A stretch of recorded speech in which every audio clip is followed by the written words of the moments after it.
Okay. So, you know, what I'm saying, just these are the things that I know to be true.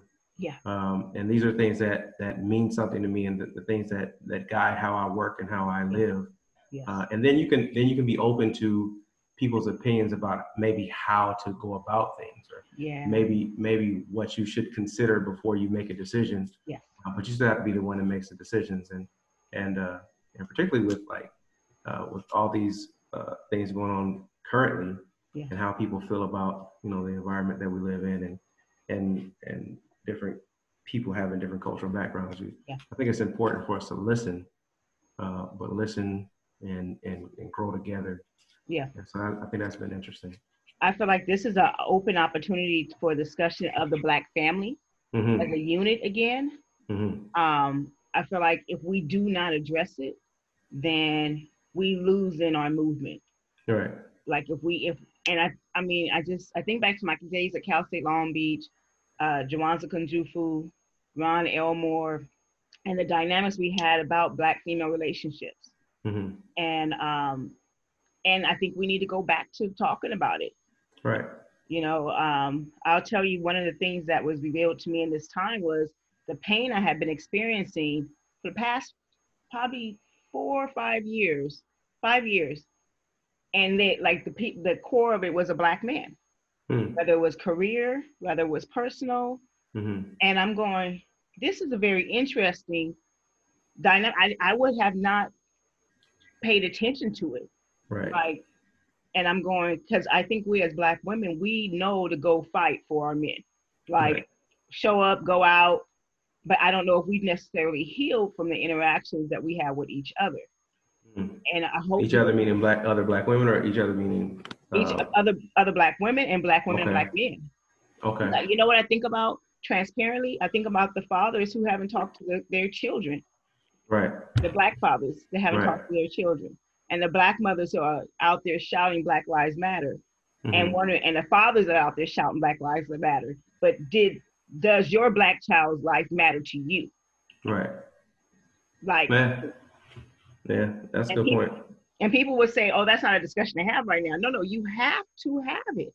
We have to cover all the bases while we're fighting for economic justice, and we're fighting for justice in the system. We have to fight for ourselves and start our healing, and stop allowing other things to be our scapegoat of why our families are broken. Rather, they are, I'm not saying that they're not true and existent, but it's time for us to grab and say, you know what? I'm out here shouting Black Lives Matter, and I haven't talked to my 16-year-old son because I didn't want to have a child 16 years ago. Right. I hope that next phone call you made was to your child. Right. Wow. Yeah. Yeah. And we have to. Yeah. And I think what happens, and I was having some I'll put air quotes around conversation with some folks on Facebook regarding what Candace Owens said about George Floyd, and just the idea that like Black Lives Matter is this propaganda thing. So I was having these conversations with non-Black people about what it means to be, or what all this means, and what we should be focused on. And I think it's important to have the entire conversation. Yes. Because it's a nuanced conversation. It's not just that racism has affected Africans and African Americans and people from the diaspora the entire time that this country has existed. It is that, though. That's a foundation of it.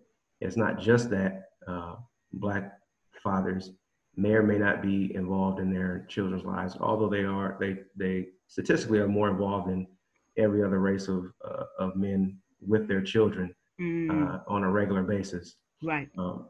But it's all those things.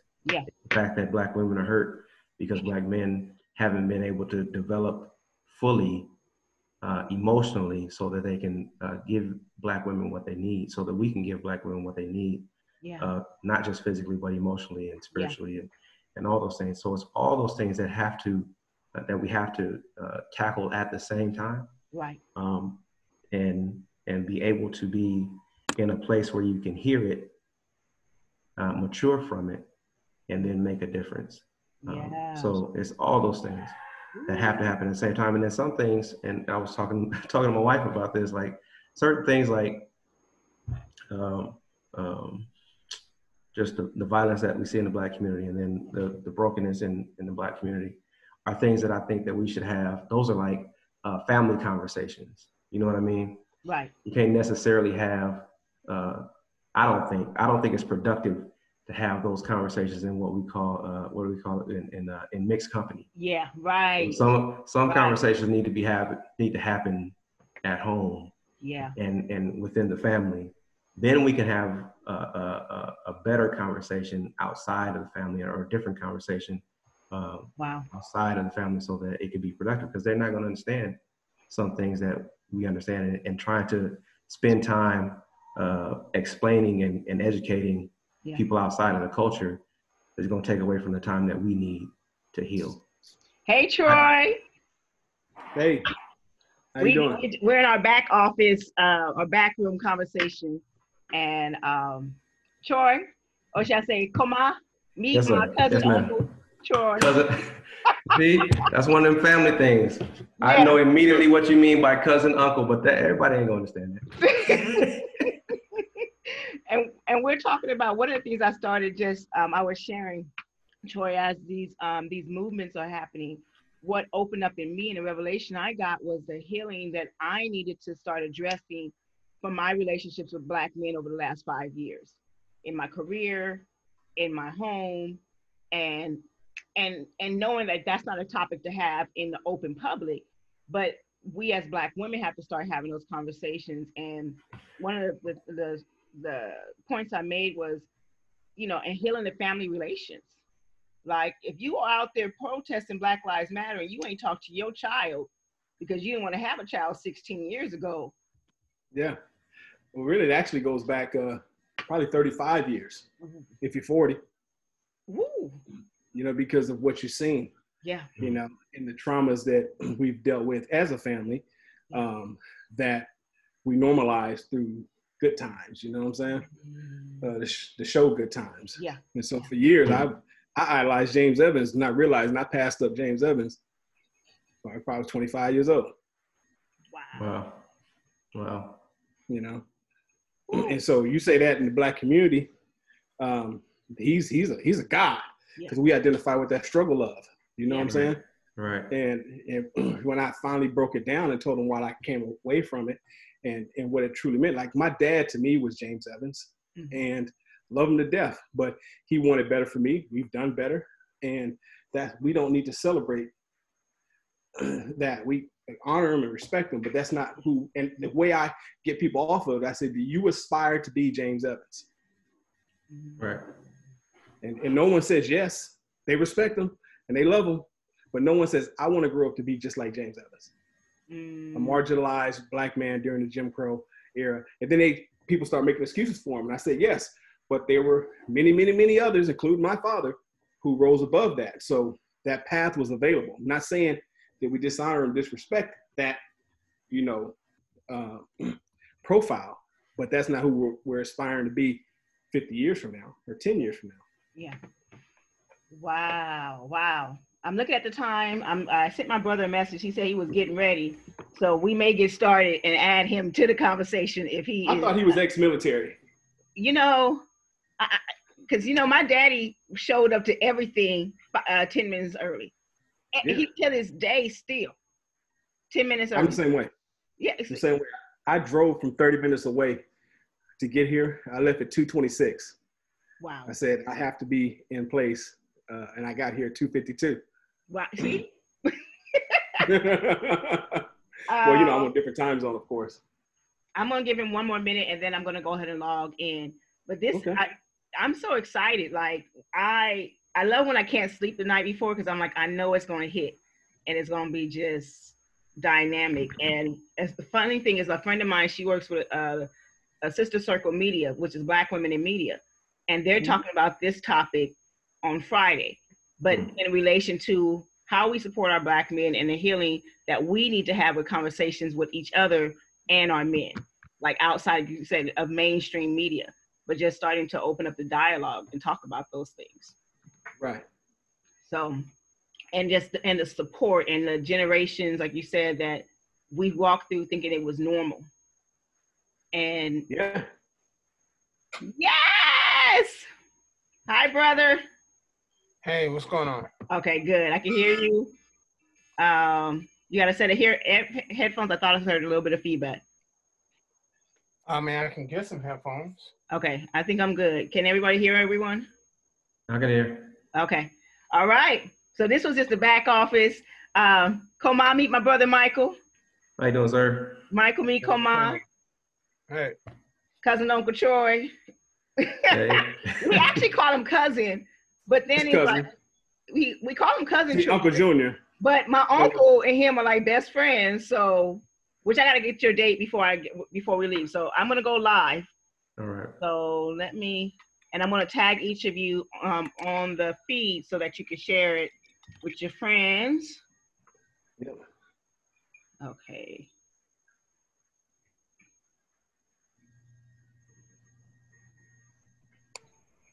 Tag my OG profile if you can.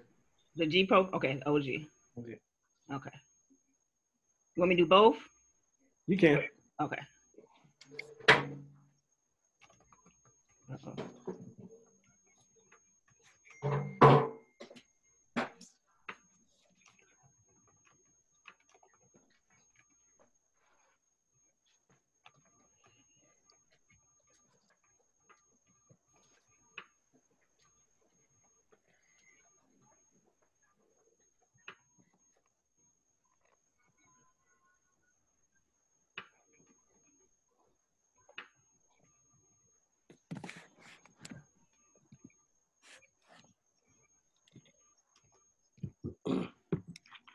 Okay.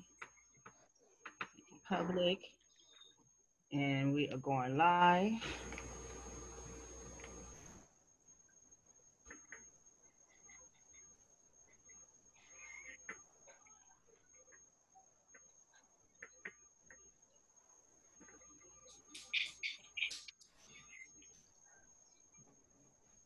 Okay, we are live. We are live. Troy, I just sent you a friend request. I realized I wasn't following that page. Okay. We are live. So when you get it, I will update it. Live, we are live. Troy, I just sent you a friend request. Okay.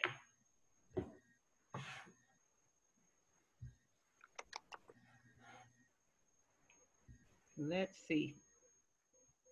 Okay. So it is Dialogue with Mo. Happy Monday, everyone. We are excited about these unscripted candid conversations that we have with three very special guests, Brother Koma Evans, my uncle cousin Troy, and my brother who wanted me to put a picture up of me and him as his profile picture. Amen. Matsamila, as we know, Michael Odom. And we are talking about brotherhood, manhood, Black man today, and all topics that intersect. So as you come on, please say hi. I am watching for the people, and we will look at your comments as we go through. And so let me see if I see anyone on now. And making sure that it is down. Hey, Phoenicia. Hey, Christine. Oh, yay. Let's see. I have a few other friends on. Hi to the people. Hi, people. We love you. We appreciate you. And we'll get started with, hi, Mom. Of course, my mom is on. She's excited. I think she wanted me to go pick out a special outfit for this occasion, you guys. So let's start by introducing yourself, starting with Troy. Tell us a little bit about yourself, what you do, and how you show up in life, period. My name is Troy Niles. I'm from Long Beach, California. Just had to throw that in there. Represent. I live in Dallas, Texas. And I add value. So I don't know what I do as a vocation. Yeah. But I spend my life and my days and feed my family by adding value and helping people achieve the things that they're trying to achieve. And that's the best way I can put it. It might come out a little bit different a little bit later, but that's what it is right now. Yeah. Yeah. I love that. I think the first time I came to Dallas, that's what you told me. It was like, mostly I feed kids. It was like, whatever I need to do to show up. And, but we would talk about that, how you started and even in tech. before people were even thinking about that. So we'll talk about that too. Brother Koma, introduce yourself. Yeah, I think I should have gone first. His was really good. I'm Koma Evans. I am a school counselor by trade. Man, what was the question? This is not going to go well. Who you are, how you show up in life, what you do. How I show up in life. I'm a father. I'm a husband first. I'm a father to 2 wonderful children. Like I said, I'm a school counselor. I've worked in at every level, from elementary to college, counseling, helping kids find their way. Yeah. I'm a preacher. That's what the little moniker I gave myself. And I do a couple of podcasts with my wife on relationships. We have the Love Intervention podcast, where we try to help folks build their relationships in a way that would be sustainable and healthy. We walk through relationships a lot of times, but it's not always healthy relationships. And I do that with my wife as we grow together and try to help other couples grow together. And just, I like add value. I'm a still Troy's. I try to add value to the people that I come in contact with.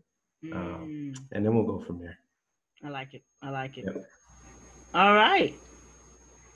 Michael, my brother. Introduce yourself to the people.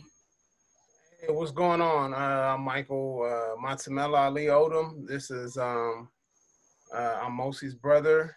And yes, for the first time, he's my brother, and I'm not his sister. Amen. We'll talk about that later too. Yeah, I'm Mosie's brother, and professionally, I teach Black Studies. I got a doctorate in history from a real university. Not knocking other people, but you got a lot of people be on some nonsense and stuff. So, but I got a doctorate in history from UC San Diego. I teach Black Studies, look at social movements and stuff like that. But I'm also I'm involved in political work with the International People's Democratic Uhuru Movement locally in San Diego. We do, stuff in response to police brutality, Black community control of schools, militarization of African people on both sides of the border here in Tijuana, as well as in San Diego County. So, that's some of the stuff I do. I write. You can probably just Google my name and find a lot of different things that I've written. Yeah. Stuff like that. Wow. So I'm excited. Thank you, each one of you, for agreeing to be here. I'm telling you, when I asked, they said yes, without hesitation. And I appreciate that in each of you. And I have so much, the utmost respect for each one of you and the profession that you do, the way you show up in life. And I think that is why we're having this, I know why we're having this dialogue, not just because of the uprising that we've seen and the shed light of what we've known as injustice for years upon years. And so I want to talk about the the maleness and the Black maleness and how you show up and for each other. And so I kind of had a couple talking points, but like I said, we can let this conversation flow as we need and as each of you choose. But I will tell you the very first thing I wanted to talk about was your health, because what I learned is that June is Mental Health Month for men. And I know we as women, we focus on mental health. And I just want to, how do each of you handle stress? Like, your day-to-day is stress. What are some of your thoughts? Anybody want to take that one? I can start. I don't know that honestly, I don't know how well I handle stress all the time. However, when I was going through my counseling program, one of the first things that they let us know was, look, if you're not going to be any help to anybody if you're having issues yourself. You have to take time to, there's a lot of conversation now about self-care and how you're supposed to take care of yourself, and it's like the hot topic right now. It seems like to me when I hear conversations, but the mental health professions have been talking about that for years. You have to take time to decompress. You have to take time to back away. You have to take time to, especially if you're dealing with other people's problems, you're dealing with other people's concerns on a daily basis and trying to help them walk through and figure out what it is that's really bugging them. If you don't let that go and decompress and do whatever it is that you do, whether it's run, whether it's listen to music or drive, whatever it is that you do, if you don't take the time to back away from that and let that go, you'll carry it with you. So that's on that end. But as a Black man, a lot of the things that we deal with are constant, and they go on in the background. So we have to constantly take small times. I think you have to constantly take small breaks and take small takeaways. And I'm a man of faith, so you have to pray. You have to do whatever it is that you need to do to decompress from the things that are causing you pressure, whether it's your issue or other folks' issue. And because those issues become your issue, acknowledgement, right? Because it becomes your issue. There's no way that I don't think there's a way that you can walk through life. I read the titles that each of the other brothers gave. And we're all fathers, we're all husbands. There's no way that you can walk through life as a father, husband, Black man and not feel the pressure of all of those things all the time. So we have to figure out how to get to a place where we can be okay. Thoughts, Michael, Troy? Well, a couple different things. I mean, I had a lot of people say, "Oh, Black people don't take mental health serious," and all this other stuff, and all that other stuff. I don't think that's true. I just think that Black people. When it comes to the system that we live in, the colonial system we live in, Black people, African people are punished for any sort of health disparities, be it physical or mental health. I forget the number, but something like 70% of the people killed by police have had some sort of mental health issue in their background.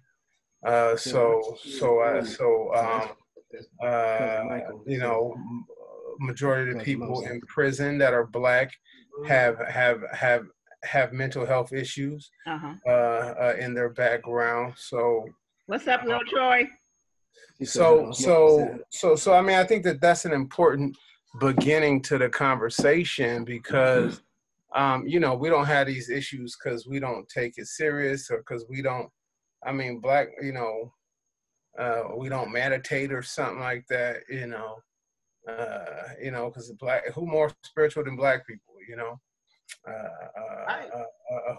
who more loving than Black folks, Black folks love people that don't even deserve love. So, Amen.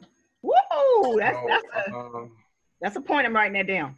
Yeah. So the issue is a material issue. It's a political issue. It's the issue of all the stress, all the hell that this system places upon us, and then sort of it causes those mental health issues. So I guess so. Part of me is sort of understanding that there's sort of twofold. There's the things I can do, to make sure at least I'm as prepared as possible to deal with the hell that the world is giving me and Black people, African people worldwide. And then there's, whether that's sort of, talking and counseling, going to different people I look as my elders or leadership or whatever like that when I'm dealing with stress, writing, reading, things like that, a workout regimen, stuff like that, those things. But then also committing myself to political struggle to overturn the contradictions that cause these sort of health issues that Black people have, whether they be political, whether they be physical or mental issues and stuff like that. It really is. It's really a structural problem And so that's what I try to do, you know. So that sometimes causes me to actually do more for people, not less, right? I know sometimes people say, oh, you know, you gotta put yourself first, and you gotta just take care of you and all this other stuff. But like, part of the problem we have is that we alienate it as people, right? You know, we do all this damn work. You go to work, you do all this work and stuff like that, and it don't bring you any joy. And then you you know, come home, and even if you got enough money, it's not bringing you no joy. You know, you got a big house, it might not bring you no joy. That's called alienation. You know what I mean? So to me, isolation isn't really the solution. Alienation is just unite with more people who got the same problems as you. You know what I mean? Because once you find the people who at least got the same problems as you, and y'all could build together, whether it's just through sort of, you know, the casual social socialization that I have with brothers that are my mentors, or people I look up to, or actual political bonding with people. To me, that is the solution to come towards into group politics, not sort of isolation. Because I mean, we see that, right? You see the Black middle class, you know, increasingly like like unhappy with the conditions under which they live. And Michael, that's something I wanted when Troy to talk about, when Troy gets in here too, is we talked about the last time I went to Dallas, is how we normalize trauma and don't realize it for what, 15, 20 years later, if ever. We think that it's normal. Well, yeah, I mean, cause our trauma been going on for almost 600 years. You know what I'm saying? It's not the trauma as us. I mean, we look at our, you know, we're looking at our family or whatever it is, whoever it is that got issues, and then you want to be mad at them individually, but it's like, it's 600 years. I mean, you know, almost. You know, the first Africans was taken like 1442 or something like that. You know, so it's 600, it's hundreds of years worth of trauma. So when you see like two Black folks go at it, you know, and like no one is willing to back down and all this other stuff, you know, part of that is like, it's like, damn, you know, I've been ducking my head and being submissive and humble my whole life, and now I got to put up with your mess. You know what I mean? So I think that was unscripted. You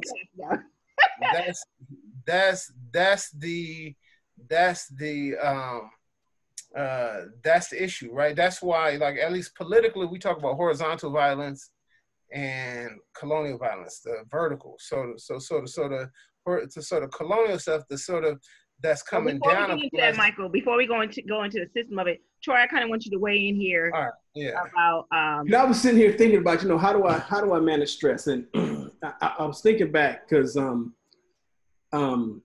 think when I was chasing the bag or chasing the cat throughout most of my 30s and the early 40s, it was a lot of pressure I put on myself to perform as a provider, is to be the person who was successful. And it was to be able to live inside of a white infrastructure, but also keep my Blackness and struggling with that. Mm-hmm. And when the House of Cards fell down, like 2008, 2009, I realized that the chase is what was making me stressed. So now I manage stress by, first thing I do, I have to have a good interaction when I first wake up. So I still get up at 5 or 6 in the morning, and sometimes I just walk outside and take in just nature for 30 minutes to an hour. But what I really do, and I've done this with both you and Michael, is I connect with family and friends.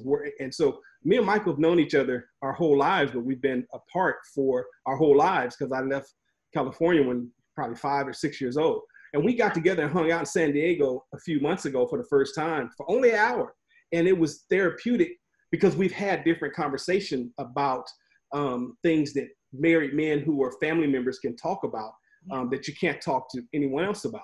Or whenever you come to town, it's like, I know you can stay in the hotel, and you did stay in the hotel the last time, but it's like, please come here, because it's just the connection of family and friends and people who, like Kamal was saying earlier, it's just that we have a similar background, we have a similar understandings, we have the same culture, and we can be an ear for each other. And so that's how I deal with stress, is just by trying to live a life that focuses on what's important. And what's important is family and the time you spend with family and your friends. The money is going to come and it's going to go. And as a lifelong entrepreneur, I realize that you're going to have highs, and don't get too high on yourself. And you're going to have lows, and don't stay too low on yourself, because it's changing. And so when the pandemic started, to me, it was a relief. The reset was a relief. Yes, my business went down to zero, but I don't worry about that kind of thing. And I got to spend more time with my family, and we did but this, like and we did it. But Troy, that's the alienation thing I was talking about, right? So like when the news is telling you that like the economy is worse and stuff is so terrible, but then you're looking at your family and like, damn, I mean, I know we ain't got no money, but I ain't never had a better time and more connection with my family. Then that lets you know that like what's destined for Black people, African people to succeed is not in line with the goals of capitalist colonial society, right? Absolutely. You're the one who got me. And then to get towards that, we have to understand that like your own worth, your own capital, your own production isn't aligned with, because when I say that word, you know, I criticize capitalism. People say, but I like my job and all this other stuff. Well, we create a new economy through which sort of like African people, Black people are held up and can succeed, because the stress we have is that we're the pedestal of this colonial capitalistic system. That's why we say, man, it just seems every time I get back up, they knock me down. Yes, because you're a pedestal. If you're standing on a damn chair and the chair start to wobble, what you gonna do? You gonna make sure that chair don't wobble so you don't fall down. You know what I mean? But the thing is, Black people is that we are that chair. Yeah. We are that cheer, you know what I mean? So it's like we in this topsy-turvy world where it's like you start to realize, wait a minute, how much money was I spending in gas? Because I know we all think like, man, I'm not really working, but I'm like getting along better than when I was driving an hour and a half to work, coming back, but I done dropped 5-10 pounds, you know what I'm saying? All this other stuff. I'm not doing much else. I'm sitting in my house. How am I losing? You know, and then you just realize, okay, this whole system they made us buy into is just a bunch of unhealthy stuff. You know, I was thinking while Troy was talking just about how family centers you, and we're talking about how we deal with stress, and I was sitting there thinking like what do I do? What do I really do? And kind of caught me off guard the first time a little bit, but what I really do to deal with stress is talk with my wife. And we're talking about how the pandemic has affected, and we talked about, we joked about these Rona babies that we're gonna see in a little while, but what the pandemic has done for people who have already invested in their marriage and have already invested in their children has given them time to invest more and to de-stress more. Right. And for those of us that have not, it's given us an opportunity to reconnect with our families. Right. You can feel that stress start to leave, because now when you were going to work and you were coming home, and brothers know, you leave, you go to work, you come home, and whatever you do it doesn't really matter what you do as a profession, but when you leave your home, you're in a struggle. So when you come home, and if you're in a position with your family, with your wife, particularly, that is stressful, then you bring more stress into the home. Wow. But if you've already invested in your relationship, if you already invested in your wife, and you can come home, and my wife likes to use this term, and I appreciate it. She says that it's her job, in both of our job, to make home a storm shelter. So no matter what the storm is raging outside of this house, you can come here and be safe. And if we can feel safe in our home, and if we can feel supported in our home, then the stress of everything else, we can deal with it. It was different for me because hey DeWanda, hey Janice, hey Tyrone, hey Jason, hey Tamika. We got a few people that joined, and they're saying you guys are hitting it right on the head when you're talking. Well, it was different for me because we homeschooled for 7 years, and we both worked from home. Yeah. So being at home was the first part was a serious adjustment, because we're used to going. I'm used to working at Starbucks or at a hotel lobby, or in San Diego or Long Beach or Atlanta. And so that part was an adjustment. And a lot of times, both me and my wife are passionate about our work. And what happens is, me and Michael have had a conversation about that, is my vocation is looked at as personal time, right? And so a lot of times, I'm having trouble. But I'm saying, I'm talking about you, conversation, Troy. But you helped me. You helped me with that. I'm talking about me. I don't know about teachers. You know what I'm saying?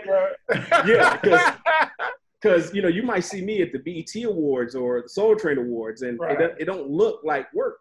And so having to make that adjustment was rough. But like Michael said, is that eating better, because my wife cooks, and she cooks a plant-based type of lifestyle. And when we couldn't leave, we had to eat the jackfruit and the stuff like that. And then when we were able to get out a little bit, we started bringing some chicken in. But trying to make sure that we're eating healthy and spending time together has been cool. What I was saying is that I think the rest of the world became Black, because we've been in the pandemic since the beginning. Yeah. You know what I'm saying? I feel like I'm going out here, and I live in a pretty nice neighborhood, and when I go to the Whole Foods type of stores, man, them white folks ain't social distancing. You know what I'm saying? It's bothering them, and I'm like, yo, get back. Because I, as a big Black man, and I know Michael will attest to this, I have to appear in a certain way. I look like Suge Knight. So, I'm scaring people by closeness. So I've always distanced myself. Now, I want to go right back to the stress thing. And I say this, and if we really unplugged and uncensored and uncut, my stress level went down when I decided, I made the conscious decision to disconnect from white people in 2007. Wow. And what I mean by that is we left Austin and moved to Dallas to be in a Black community, because I was that guy who was in a high-tech space, and I was usually the only brother. I was the Black friend of so many people. Yeah. And if I could find this article, I would share it with you. I did an interview in the newspaper just to show you how nothing has changed. When Tamara was pregnant with James, I did a story about how I was treated unfairly by the police.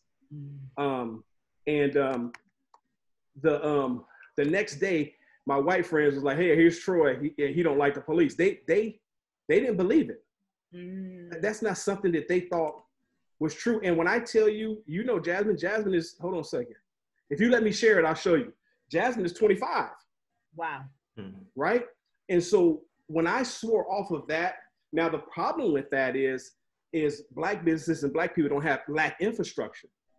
And so the way I still make a living is I do a lot of subcontracting with people who will go out there and deal with having to not wear facial hair. When I was coming up in business, you couldn't wear facial hair.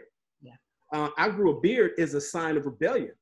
I never knew that, because you've had your beard for years. A long time. But if you look at the here, I'm gonna show you. Let's see if I can share it. It's still disabled. Anyway, you'll see that I have khakis and tucked in shirts and and a low cut facial hair, because I was assimilating to be successful in this white man's world. And I was good at it until I got tired of it. And so now I'm unapologetically Black, and if people want to work with me, fine, they want to work with me, but I'm not actively in those spaces trying to climb the social ladder. And it's worked for me, but that's just the way my life is constructed. My wife, on the other hand, and my daughter, both my daughters work in corporate jobs, and they have to move in those spaces in that way. Like I said, my stress level went down by about 80%. Wow. When I didn't have to have the approval of people who controlled my paycheck. And that's what attracted me to entrepreneurship. But just like other things in life, I don't recommend it for everybody, because it is a roller coaster. Yeah. Wow. It's a roller coaster. Some takeaways from what Michael said about us being a pedestal, and if you're the pedestal, like you're supposed to do your job of holding people up. Check this article out. Okay, here it goes. So you see the whole thing? Yep. Police working in men minorities frayed I got to move my screen so I can read the rest of the title. Confidence. Confidence. And then I'm going to Jasmine's 3. She's 25. She's 3 in that picture. She's 25 now. And if you read the first article, I'll read it. Troy Nall's a pretty typical guy. He has a wife and 2 girls. Didn't have a son. Owns a telecommunication company and drives a Honda Accord, which was as white as you could be. You know what I'm saying? I wouldn't ride my 6'3". I had a 62 Impala. I wasn't riding that around. Wow. But this 30-year-old black man would never consider calling the police to quiet a loud neighbor or chase away loiterers. I don't trust police, period, he said. I said that in whenever 22 years ago was, 98, because my wife was pregnant. Yeah. And what's not shown on here, because I don't have the second part, is I feared that if my next child is a son, that I would have issues. Now that son just walked out. He's 21 years old. Yeah. Yeah. Wow. Troy, can we talk a little bit, since we're in the family, let's talk about that, because Troy, you shared something with me when I came to Dallas that was monumental in my shifting my thought. And you said that we grew up as parents not being friends with their children. Like, it was like, I'm not your little friend. Like, how many times have I said that, or right. Said that to us? Can you talk about a little bit about that? You know, that's a, you know, it was like, it felt like our parents, and, you know, disrespect our parents, great parents, 18 was like, I'm trying to get you out the way. There was no really plan to, you know, help us go to that next level. So it was always about this sense of dislike. But what would your best friend do for you? Like, my best friend is Mance Kersey. He just signed on too. Hey, Uncle. I wish he was on this call because the power of our friendship and our relationship is what helped us survive Compton and East Long Beach in the 80s, not like the Long Beach. Wait, I want you to say that one more time so everybody get this. Compton and East Long Beach. Compton and East Long Beach. East Long Beach that you know now. Anaheim. Yeah, Anaheim and 13th and 14th and Walnut on Anaheim. Yeah. And and during the crack, when crack hit the block in 1982, it was crazy. It was crazy. But it was Mance Kersey, who only lived 6 miles away, he was 2 years or a year and a half older than me. And so he hit every milestone right before me. And like, you know, we both made it to, I didn't start drinking until I was 48 years old. And I still only need one drink, right? Because Mance was like, are you still not drinking? Still, and our friendship and the support of the women in our family, Debbie, Auntie Debbie, Maria, your mother, Ella, and to a lesser extent, Sheila. Sheila was closer in age to us, and I didn't appreciate the fact that she was only 5 years older than me, and she felt like she could whoop me. I hated that. Love me some Sheila now. But it was like, to me, the best way to guide a person is to recognize their humanity and show them that you love them. And sometimes that's going to mean an uncomfortable conversation. And so when I say friends, it's not like it's friends like Kersey, or it's friends like James Strickland. These are people who will task and call you to task about what you're doing. And that's for the kids. For me, it was more about, I want to show you how much I love you. So this is the word you understand. I'm your friend. Okay. But if I told you who I wasn't, no, tell me who you are. And so when older people like us hear friend, it's not really a friend. It's more like a benevolent dictator. It's a person who gets buy-in and helps a person. I'll give you an example. I went to the military, right? I went to see my recruiter. I was working as a mover. Like, I moved 3 houses a day up and down the coast of California. I could move 3 houses in a day. Wow. And the thing that got me out of work, because I was intelligent, is I could read a map. Imagine, you guys in LA, I could read a Thomas guide. Yeah. And the other cats couldn't. They couldn't. If it left the page, it was over. But anyway, one day I decided to go talk to an Air Force recruiter. And he told me that I would never work that hard once I got in the military. He told me that they were going to give me a free education, food, clothes, I could fly. And he gave me all those things. And then right before I left for basic training, he said, hey, when your dad gets mad at you, does he hit you? I'm like, yeah. He said, these guys ain't gonna hit you. I said, so you mean they're gonna holler and scream and do all that, but they're not gonna hit me? Yeah. So I went through it, and the first 2 or 3 days, it was horrible. I thought I was gonna die. I didn't think I was gonna make it. Probably by a week or so, I feeling okay. Week 2 or 3, good. By the end of basic training, I was straight. Now, had they not explained to me what I was about to go through, the recruiter, basic training would have felt like prison. But since I knew what the purpose was, I knew what, if I go through this, I get on the other side and I get all these rewards. And a lot of times parents will say, do it because I told you to do it. And they don't connect the children to their future, or they don't connect the children to their destiny. They tell them, just do it because I said do it, you know? And to me, what that does is set them up for not really recognizing that this training is vital. What you're going through that you're not liking right now is vital. And I think since we have such short-term planning ideas, month to month, day to day, that we can't see, look, what I'm setting you up for right now, son, is going to serve you 5 years from now. And I give you a quick example, and I'll let someone else talk. He didn't like that he had to go, he could play drums. He was very talented. And in the Black church, everybody plays by ear, and it's you play from the heart, and it's the best place to learn for as a child. But the people who were mentoring me saying, okay, now you got to pull him out of that and put him in something more structured. He needs to learn how to read music, okay? And so now as a drummer who can read music, and when the gig comes down and they send him the music and he's sitting there and reading it and stuff, you know, he is priority for the gig, whereas the drummer who is just playing for the Lord and he's good, but when they put a piece of music in front of him, he can't play because he didn't take the time. And what I've learned about young people is that, like, it's gonna take you 5 years to learn how to read. It's gonna take you 10 years to learn how to read. They can't say, man, I can't see 5 years from now. Wow. And so they never start. But we had him reading before he thought it was a problem, which was like 8 years old. That's when we started him on reading music. I tried to learn how to read music at 40. I quit because it was a different language. Yeah, totally. And so I hope I answered your question.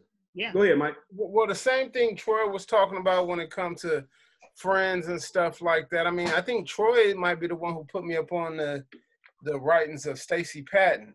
Absolutely. Dr. Stacey Patton, and she's completely against the corporal punishment of children. And see, the problem with that is when we say corporal punishment, they say, oh, you don't beat your kids. What immediately comes is, you don't discipline your kids. You know what I mean? Right. So it's like people say, you don't discipline your kids, and it's like, and then when we say no, we don't beat them, and then they want to push. Then now they move it to like, oh, well, there's a difference between beating and shut up. Stop. Yeah. Putting your hand There's levels. Teaching your kids that the way things are solved is by bigger people beating smaller people. Right. You know what I'm saying? And then you don't learn conflict resolution skills, and the way you resolve conflict is with violence, right? Right. Which is all. So she ties it back to slavery, colonialism, stuff like that. So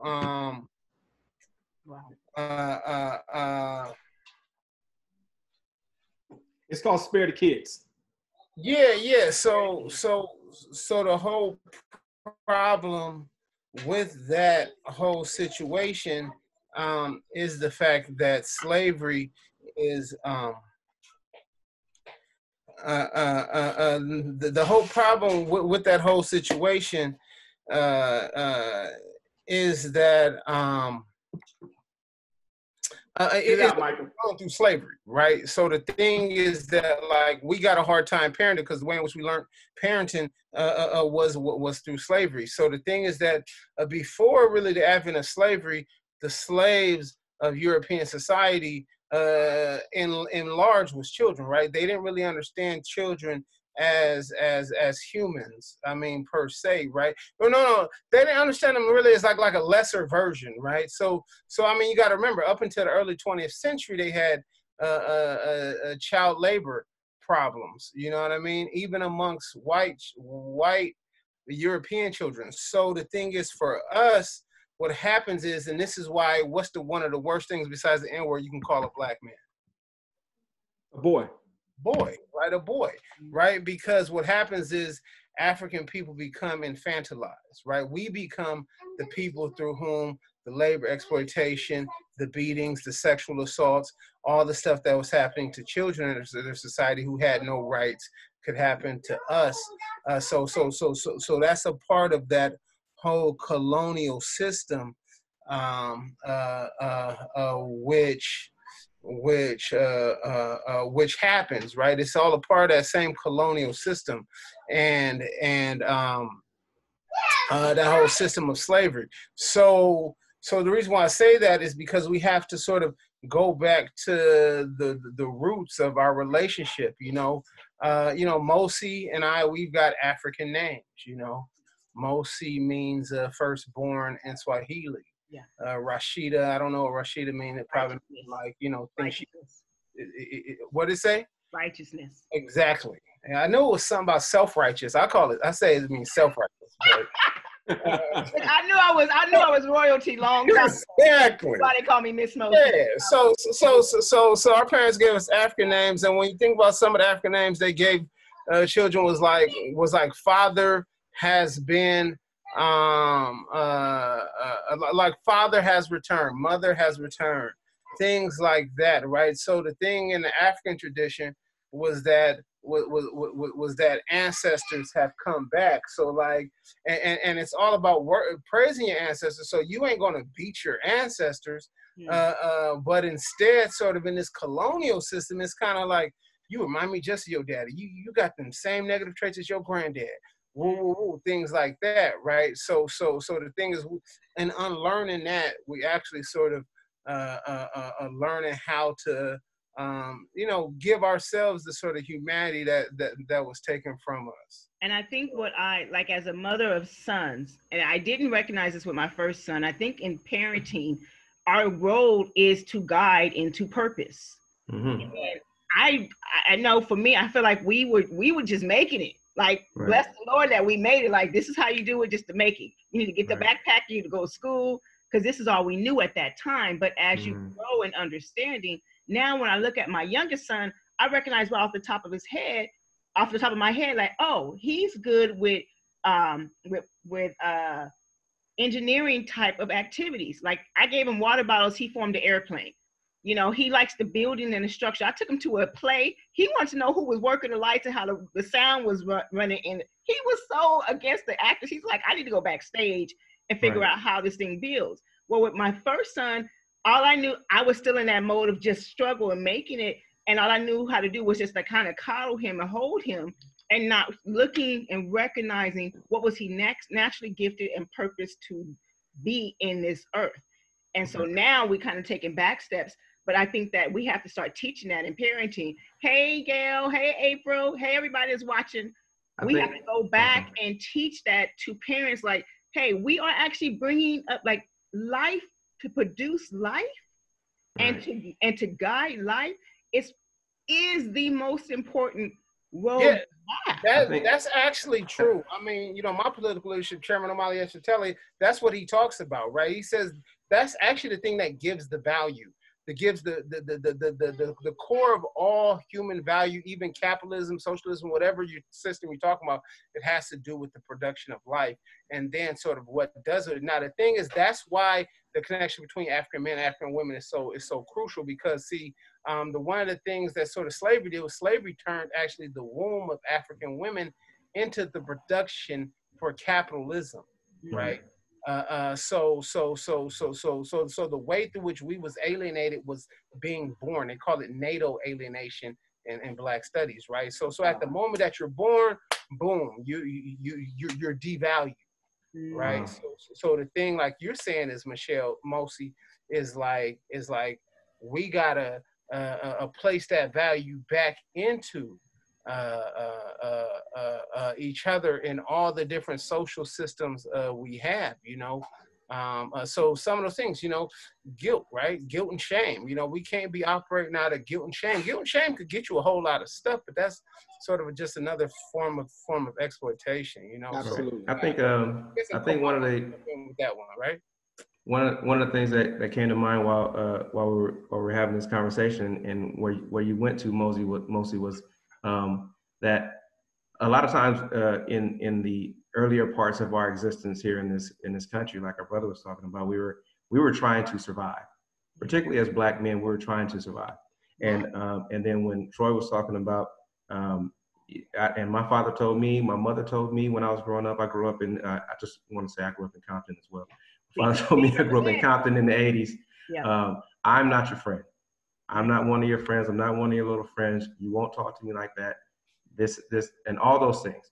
And they were incredible parents, mine were. But I think at the time their goal was to tell me what I needed to know, show me that I had to, like they told me in 6th grade, if you want to go to college, then you need to go to school. Yeah. And then they didn't push that on me. But at that point, I was like, okay, me getting to college is on me, right?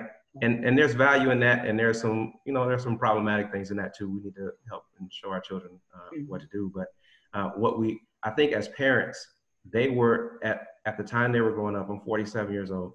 At the time we were growing up, they were just trying to make sure that we were going to be okay.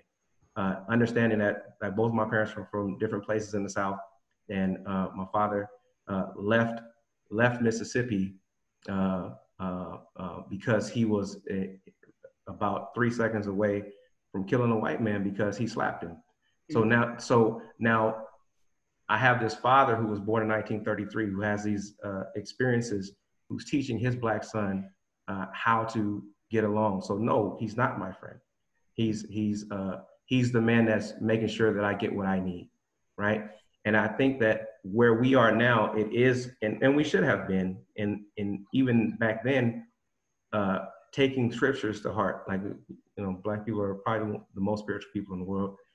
It's not a secret that many of us carry Christian values, whether or not we go to church. But if we are there and we hear things like spare the rod, spoil the child, we think that means you beat your children. And for a long time, I thought that's what it meant too. But the other thing that the Bible says is that we're supposed to train up our children in the way that they should go. And depending on the version that you read, it says train up your child in the way that they should go in their spirit, right? So what they're called to do is our job as parents to lead them into what they're called to do, right? So parenting really isn't about us. Right. And I think a lot of times our parenting is about what's good for us. Don't go out there and disrespect me. Don't leave this house and make me look bad. We go into the store, you don't want nothing, don't touch nothing, all those things, right? But parenting isn't about parents. It's about children becoming people that can successfully strive and grow in what they're called to do, because each person has their own individual spirit. And it's our job as parents to figure out, just like you were finding out about your son, he's like, I don't care about these actors. I want to know how all this stuff works, which will lead him to making things work, right? Whatever he wants to do. Right. My son is a scientist, my daughter's a singer, and so it's my job to lead them and help them get to where they're supposed to go, not where I want them to go, not what's going to make me look good. It doesn't matter how I look to the rest of the world. What matters is that you learn what you need to know so that you can be who God called you to be. Right. Wow. That's dope. That's good. And true. Yeah. And, I like to tell people, and I like to shock people. And, I got daughters too. Is that Mosi? Yeah. You don't know pictures of you, Mosi? He is the historian for real. But you have a very limited time. Your kids are only going to be kids for a reason. And in the Black community, we say, well, kids come to go, right? And I got grown kids, so we can talk about that too, because they don't go, right? Or they say, and should they go, right? Because even in our communities, and look, being like other people that's colonized, that's not the solution. But you look across the street and people like, oh, this, that, and this. The moment people be like, oh, y'all need to get out of my house, and then 2 years later, your parents done foreclosed on their house. You know what I'm saying? Right. So as opposed to saying we need to build, you know what I mean? Because now you across town, you stressed out because you got a $1,500 rent. And you got a car note, and you got car insurance, and you got all this other stuff, versus saying like, okay, I've transitioned you from childhood to manhood. Now, how are we going to build together as a family as you sort of move towards this new transition of well, a lot of times it's the my way or the highway thing that makes kids want to go. But I know that people don't rebel when their humanity is recognized. Right. And so what we're doing is we're sending a lot of these kids, just as a whole, we're sending them out here like a half-baked biscuit. Like it looked kind of done on the outside, but it's gooey on the inside, and they're making mistakes that take a decade to recover from. And then we call that, life or learning lessons, right? And I post some on my Instagram today. It says the experience is not the best teacher, but it's the most painful, right? And so if you set a plan in place, and one of the things that right now my wife and I are working on, since we're in a space where we have grown kids, is setting up, buying land and then making sure that the kids have an inheritance, not when we're 80, but now. Yeah. You know what I mean?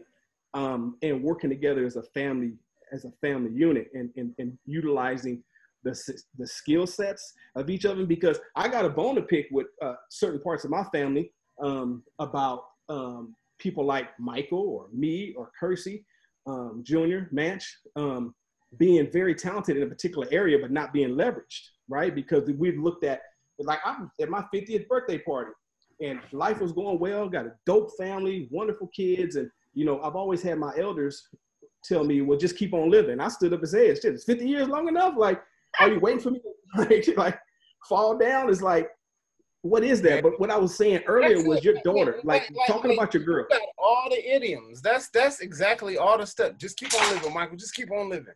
Just keep on. Keep going. I remember, and like Michael, I remember the first time that me and you had that discussion. It was that Michael, I was saying something on Facebook, kind of brash, and then Michael tiptoed around checking me or correcting me because he's, maybe a decade younger than me. And in the Black community, it's the hierarchy. Yeah. It's the hierarchy. And I went into his inbox with passion and said, look, you're the smartest cat in the family, dog. So if I'm wrong, please let me know. It ain't about my age. It's not about me being OG or unk. It's about, we watched you go from very small to doing very big things, right? And Manch Kersey, who is the favorite uncle of y'all's generation, he set that standard, and you guys came and ran by it, and that was the plan. So as the OG, I'm not right. I need the Michael Odoms to, hey man, did you, I posted a flag or something. He said, did you know this was this? And we danced around. I was like, no, come give me that information. Oh yeah. I think about that every now and then. And look, what I'm telling you is, like, with our younger people, my dad is 78 years old, never had an email address. You know what I'm saying?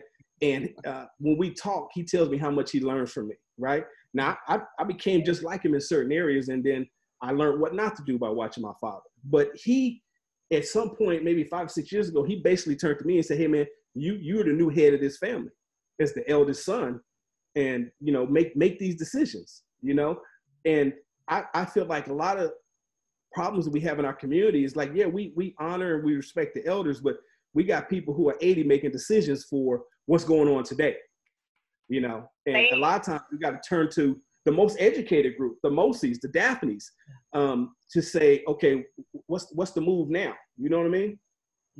Yeah. So one of the things when I worked in a university that was built for Black people, let's tell the truth. And I watched that. I watched the generations, and I see now, even in the political structure, because that's what I've always kind of been sitting in that community aspect. There is no next. You still got people 60, 70. Jesse Jackson. Yeah. And Al Sharpton. Yeah. And it's like, wait, who's next? And I think we lost, I don't know where we lost it in a generation. We stopped developing the next because, oh wait, this is sustainable for me. And I think that goes back to what Mike was talking about as the isolation. Like, I need to be well, I need to, and not what do we, or even circling back to the whole family. Because I remember I got my first apartment, I was 18 and a half. I was like, I'm not listening to no more rules. I'm going to run my own show. But yeah, that cost 10 plus years of stress. Right, because you just wanted to lay up, right? You wanted to do the things that you thought we were hiding from you, right? Mike, how old are you? 40. Michael. 40. Huh?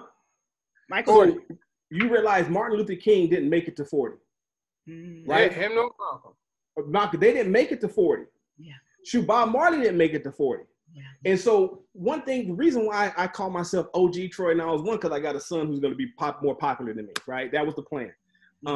But number two is because when I was 25, there were no 50-year-old men who were giving great advice. They were either victims of the war in Vietnam, the war on drugs, or mass incarceration. So when I look at me and Manch Kersey and even Michael on this call, we are sometimes 20 to 30 years older than the nieces and the nephews that we're guiding. Whereas when I look at Andy and Anthony and to a lesser extent, maybe Michael and Odom and my dad are a little older, but the ones who were giving me and Strick and Kersey the game, they weren't but 10 years older than us. So if we were 15, they were 25. Wow. Right? And so there was no one 50 saying, you know what?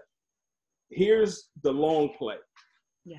And so that's why I do these kind of calls now. I'm glad I met Brother Kamal, because at this point, we're able to provide insight to someone who's 20 that I didn't get. You know, all I got was like, hey man, you chase as many women as you can, you know, get you a big car, you know what I'm saying, do the latest dance at the club.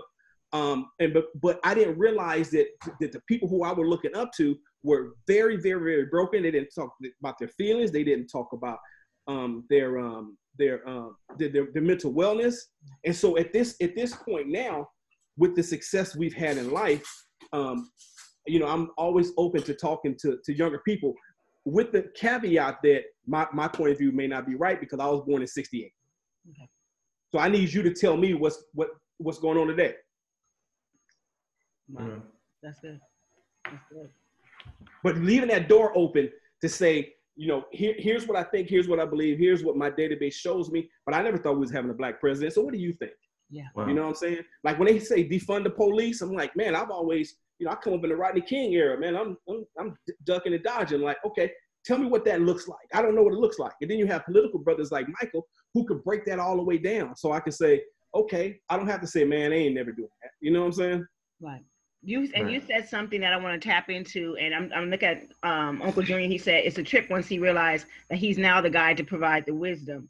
And then Hanifa's saying we're dealing with a lot of broken people in the University of Walnut or the University of Springdale, the University of the City, you know, and learning. But now let's talk about accountability and mentorship. And that. And can I say one thing about Uncle Manch? It took me 15, 20 years to stop calling him Junior. Wow. Right? Or Junebug, right? Remember that one. Because, you know, Manch Sr., rest in peace. But Manch Kersey Jr., the second, or whatever you want to call him, is older than Manch Sr. was when I first thing I remember about Manch Sr., right? And so what I'm saying is that I didn't have access to Manch Sr. He didn't talk to me. I mean, you know, I talked to Dennis and Bobby. Yeah. Right. And so the 50-year-old man in our family, which was Manch Kersey Sr., great guy, right? But he wasn't kind of in our day-to-day like I'm in. No, he was in Laughlin. He was. Grandpa, you know, Grandpa drive. You know, he be up in Fresno. He be, you know. But when we were growing up, I never seen him outside the house.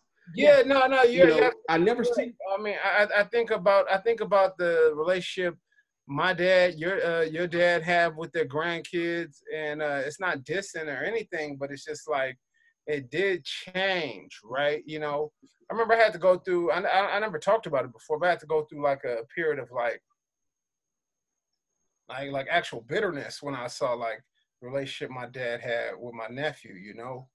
Right. I realized, damn, man, because my nephew kind of looked like me, and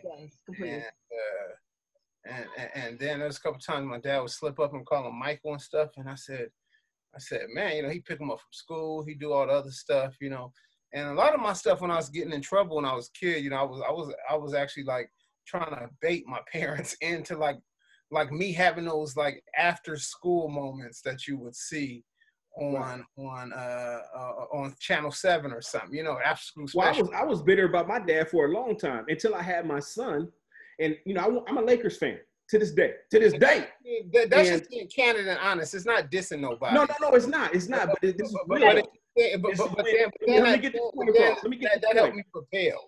No. I'm telling you. I ain't mess with my dad, right? Because my dad didn't really talk to me. But then I realized I had his ways, right? But what I'm saying is, when I hit 30 and I had my son, I called my dad and told him, hey man, the Lakers, I need you to come to Austin. He was living in Longview. And I took him to the Lakers game, right? So I created a relationship I wanted with my dad and the son at the same time. And so when he told me that he was proud of me, I was like 33 or 34 years old. We had just built a home. It was 3 kids. And he said, son, I'm proud of you. I didn't know how to act. In fact, probably 4 or 5 years ago, I took him to California, or maybe 3 years ago. Yeah, and I brought him back home, put him in a hotel. I did everything that I placed my dad in the position of honor. And when I took him to the train station to take him home, he hugged me, and I got facial hair, and he had facial hair, and he kissed me, and it felt weird, right? But when he went to let go, I held on because a tear was coming out my eye, and I didn't want him to see me crying because that's what I wanted when I was 10. So the things I seen in my son's eye when I looked at him and I was hugging on him and I was kissing on him, we lay in the bed together. There are a lot of people who say, man, you're going to make that boy soft. And what it was men aren't used to hugging, right? Or they're not seeing like men opening up to each other. And, but that was what I wanted to create. And, you know, I allow my son to cry. Like if he's crying, I don't call him a little bitch. I say, hey man, you know, get it out. I remember one time we was, he's a drummer, and Ricky Smiley was going to put him on stage when he was 14 in front of like 5,000 people. And we drove from Atlanta to North Carolina to do it, right? We went and bought a new snare and everything. And he was excited. And we got there, we drove, and the drummer that wasn't going to show up, the adult drummer, ended up showing up. So they pulled my son off the gig. And man, he was hurt. And he was trying to cry over in the corner. You know what I'm saying? I pulled him over there, you know, allowed him to cry, gave him his space. I told him, man, look, and then Ricky came and talked to him and told him, hey man, next time, and really built him back up. But I didn't tell him, hey man, this is life. Life ain't fair. F you. You know, it was just a thing that he had to go through. But I allowed that space, and that's not a space I had. If I cried as a kid, I might got whooping. You know what I mean? Yeah. And if I could just jump in, because I think it's important just having 3 Black men and the narrative about Black men and Black fathers. And I listened to my brothers talk about there was a time of a difficult time with their fathers. I don't know how Michael is with his dad now. I don't know if you guys' dad still living. Yeah, that's what he is. Yeah. So here you go. So for me, and I hear that, and I hear I listen, and I've been around brothers my whole life, and I listen to brothers that either didn't have their father or had a strained relationship with their father, and it's odd for me, and which is why I push back so much when Caucasian people. I try to. I mean, you said it's unscripted, but I'm trying to be polite. When folks generally say like Black men aren't engaged in their families, there's so many Black men grow up without their father. My father to this day is my hero, and he died in 1991.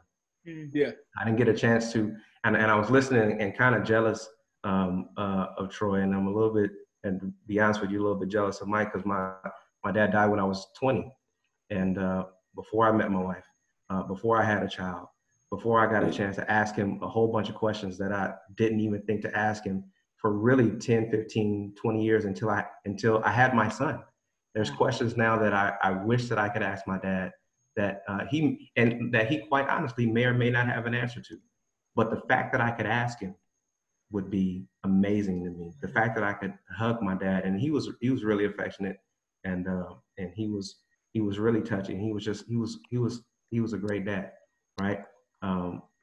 And just the fact that you have 3 men in a space that have positive interactions or positive memories of their father, I think it's important to say for whoever watches this later, right?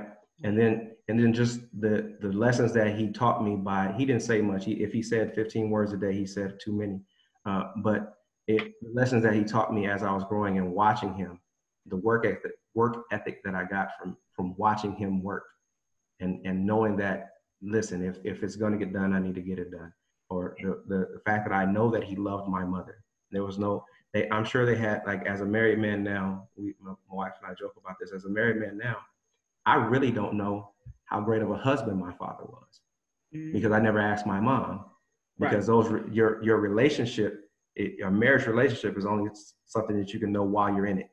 You can look at other people's relationship and think you know, but being able to ask him those things, I think, would be great. And then the last thing I wanted to say is that Troy said that experience is not the best teacher, but it's the most painful. Yeah. And one of the things that was just part of my being when I was a little guy was that I would sit and ask old Black men questions, specifically Black men. I knew other men too, but I would ask older Black men questions and just, okay, this is how you did that. Okay, I don't want to do that then.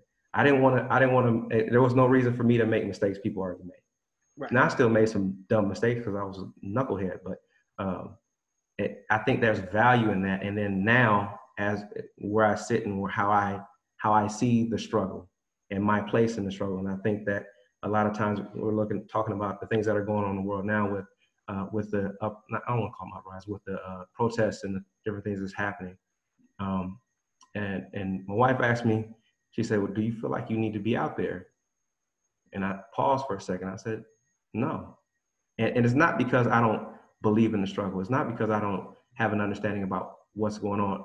My particular place in the struggle is to talk to my particular Black son and every other young Black man I have any influence with, and train them and teach them and give them what I know, and then learn from them, like Troy was saying, and then learn from them what they're thinking, what they're feeling, and how to help them process that so that they can move.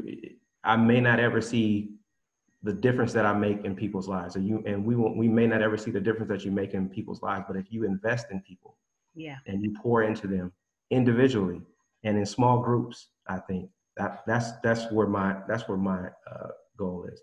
Individually and small groups. Talk about that. I want to read a comment from my uncle, and he said, to be transparent, he had an issue with his dad for years. He made a 180-degree turn in his life. Very true. And he was pissed that it took so long. Not until his mid-30s, when he had a son, did he understood, and he built a relationship with his dad. And my grandpa passed when he was 88. So my uncle saw, I'm not going to go into that, but what I will talk about is what Michael's experiencing, because I remember when I had my first son, Jeremiah, he's 18 now. My dad was so excited. It was like his second chance to do fatherhood right. Yeah. And guess what? I needed that. And what I also needed, because I would never forget the day when my mom kind of told me, look, Mosi, I'll talk to you all I can about a relationship. Because she didn't know everything and she didn't get some stuff right. And in their marriage, they hit a bump that caused a rupture. That now in training and counseling later on, you realize, oh, that was a bump. It wasn't the reason to dissolve a whole marriage and a family, but they didn't know that then. And so I remember learning I couldn't hold her responsible for those things anymore, but now I can chart my course. So thank you, Uncle, for your comment, and Michael, the acknowledgement and the truth and transparency with each one of you about your children. I think, Kamal, as you said, this is what I've been screaming. If you want to say Mosi's been screaming anything in this moment, is to do your part. Right. And don't miss your part. And sometimes we get people who get complacent in what the propaganda and what's popular, and have totally missed their call and their call of action. Pick up that phone and call some folks that you were supposed to call a long time ago. Mm-hmm. Yeah. So hey, look, we talk about one thing we talk about your parents, and I tell people this all the time. Don't ask me about marriage. Me and Terry have been married 26 years, right?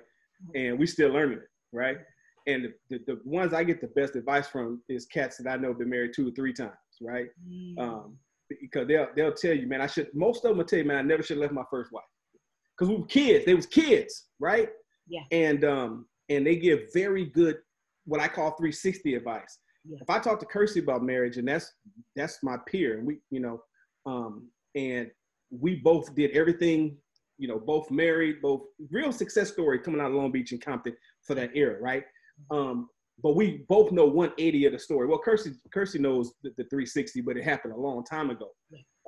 But if I talk to my friend Derek, who's a great guy, who happens to be a pastor, he knows the pain that men suffer that no one talks about when a lifelong relationship breaks.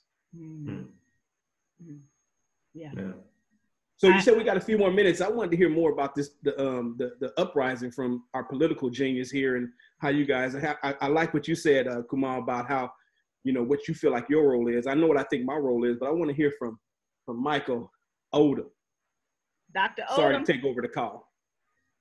I think he's situating something. Well, I'll tell you what I'm doing. I didn't go. I was just putting in my mouse. What's going on? So, what's the question?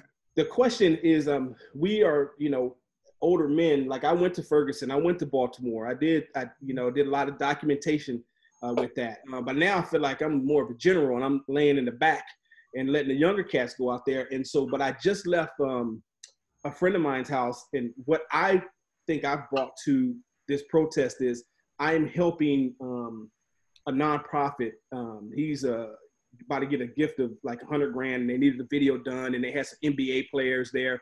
And so I went and helped him put that together, and I'm helping more from the back. I'm not the person who, my knees don't work like that no more. I'm no longer on the soldier side. And if I die, too much knowledge dies with me, right? We need the young cats to go out there who are nimble, who can get back alive. If I got to run, I'm just going to lay down.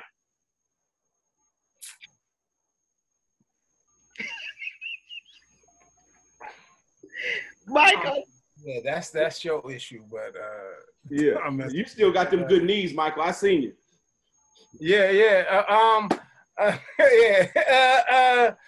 Well, yeah. I mean, I think that it's a moment that requires everybody to play the part as they can, and first and foremost, I mean, like the Bible says, the last shall be first, the first shall be last. But then when it comes to like political organizing, we be on some like the first shall be first. You know what I mean? I succeeded, so you need to listen to me. No, the first thing we need to do is listen to the poorest of the African working class, the Black working class, right? And then sort of ask the question, what's the way in which I can,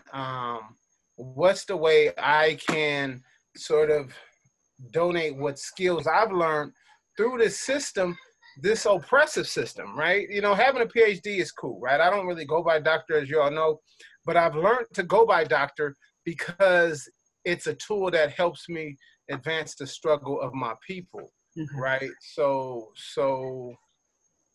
I mean, I like to tell people like I make white folks call me doctor, but I mean, that's something your brother will say most. Yes, it is. Position. That's positioning. Positioning. You got to position folks.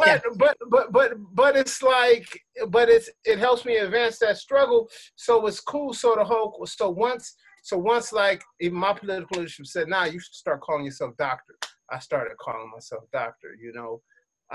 So the thing is, for example, let me tell you about one organization. An organization called ABDEP, All African People's Development and Empowerment Project.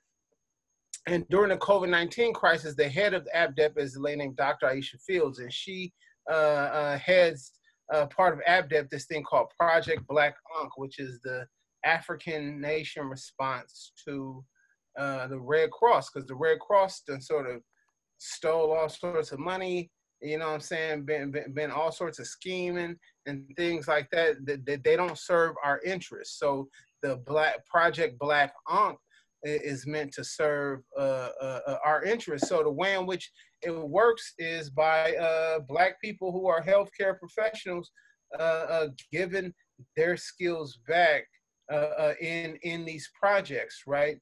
We got something called Black Power 96 radio. It's a Black Power radio station. We put together documentaries. So there's all sorts of things. So when Troy said, hey, it's not the time in which he feels he necessarily has to be a foot soldier on the ground, but like sort of how can he give his skills back? I think that's exactly what we call upon people to do. In all ways possible. You know, I never really put my face out there, my name out there that much, but you know, during this pandemic, I've been sort of doing YouTube, sort of live streaming shows where we sort of do classes about Black politics and through my political ideology, which is called African internationalism. So we do that stuff, but it's precisely for the thing that Troy was saying, you know, because the way forward is by building power, right? So you got the difference between what they call mobilization and organization, right? So this is a moment of mobilization, but we got to turn mobilization into organization. Okay. And what easier way to do it than to attach ourselves to organization that's already there, right. You know, because the thing about those organizations is that, like, look, you know, my little YouTube or Facebook, you know, bi-weekly Black power education show, it's called the Burning Spear Study Group, isn't like, that's not alone going to sort of, you know, don't have the power to take down CNN. But what it does is it sort of builds the consciousness amongst the people of sort of the ability of self-government. That, like, we got the skills to govern ourselves, to create the new world under which we all want to live. And we know we are, because I mean, going back to that pedestal, and like I said, that wobbly pedestal, you know, I feel like precisely because they know we have survived is why we're continuously exploited, right? It's not because they, you know, so the campaign I run is called African Charged Genocide. So we talk about that, but part of the thing is, you know, they know we have survived. They know our strength, so they tap into our strength, right? Yeah. You know, like just like in Springdale, you know, you come home, the lights is off, and it's a Friday afternoon, and you know you ain't gonna have no electricity until Monday, you know, cause mama dropped that mail in, you know, your mama dropped that that payment in the overnight box, and they don't pick them up until Monday, so you ain't gonna have no electricity. You tap into your neighbor's electricity, right? They've been tapping into our power. They've been tapping into our power for almost 600 years, and that's why we feel so drained, right? That's why we feel so drained, you know. Yeah. One of the things, you know. So then we get on this whole thing where, like, we gotta work twice as hard, almost like it's a badge of honor. It's like, nah, you work twice as hard, that's how you die early. You know what I mean? I mean, Chris Rock said, you know, in his neighborhood, you know, the dads that was out there working die early, you know. So you go back and, like, you got this weird dynamic in which, you know, cats who he felt didn't contribute, you know, living long, and then the people working real hard die early. And then the moms are stressed. Just, I mean, I know I'll be throwing out too much stuff, but I'll just give you all this, right? You know, why we need Black unity. Yeah. The average Black man, the average Black woman on the dollar, well, there's a misnomer. People will say, like, the women make 77 cents on the dollar to the every dollar white man makes. That's not true. Right? That's not true. White women make more than that. They're bringing in the limited income of Black women and brown women into that. The average Black woman makes 60 cents on the dollar to what a white man makes. The average black man makes 61 cents on the dollar to what a white man makes. So that's $1.21, right? To the together $1.80 on the hour that a white family is making. So that means that sort of a single Black woman or single Black man is making 1/3 of the income of a white family, right? The problems that we have that'll solve so much of our stuff is material. So I remember when I was a kid and my cousins would come over and we'd be like, damn, man, you know, it'd be like 4 o'clock on a Friday, you know, and you hear that Corolla or whatever Auntie Sheila, the Regal Auntie Sheila had pull up. Yeah. you know, and you're like, damn, it's Auntie Sheila, you know, and then it's could be Katrina and Raymond, and they like in their pajamas with their weekend bag, like, my mama said we coming here today. She going to San Diego. You know, she going to Mr. O's in San Diego or something like that. Yeah. And I used to be so mad, like, damn, man, why they gotta come over again this weekend? Man, I would torment Raymond. So that's why mama gotta sit back and realize, look, when you feel like Raymond is tormenting you,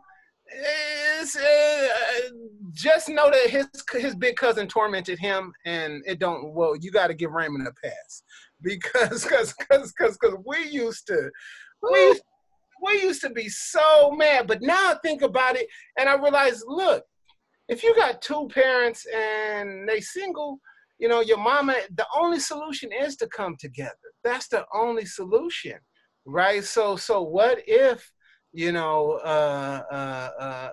Mom and Auntie Sheila actually did live together. Mom and Auntie Debbie actually did live together, or something like that, right? As opposed to sort of us being all, and then because there's so many more things become sort of doable, you know, them family vacations, all sorts of stuff that we want to do, and that's just the basic stuff, right? That's not the building actual power, but that's just the basic sort of like happiness and togetherness. I remember the saddest thing in the world was when was in the late 80s when Troy and them went to Texas. I didn't even know where the hell they was in Texas. I ain't never heard them places before. I know Dallas and Houston, you know.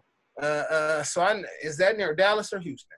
Is that near where the Cowboys play, or is that near where the Oilers play? You know, and then Janice and them went down to Jacksonville and stuff like that. And I'd just be like, man, you know, when my cousin's gonna come back? You know, so like whatever we got to do to prioritize family, because that really is the unit.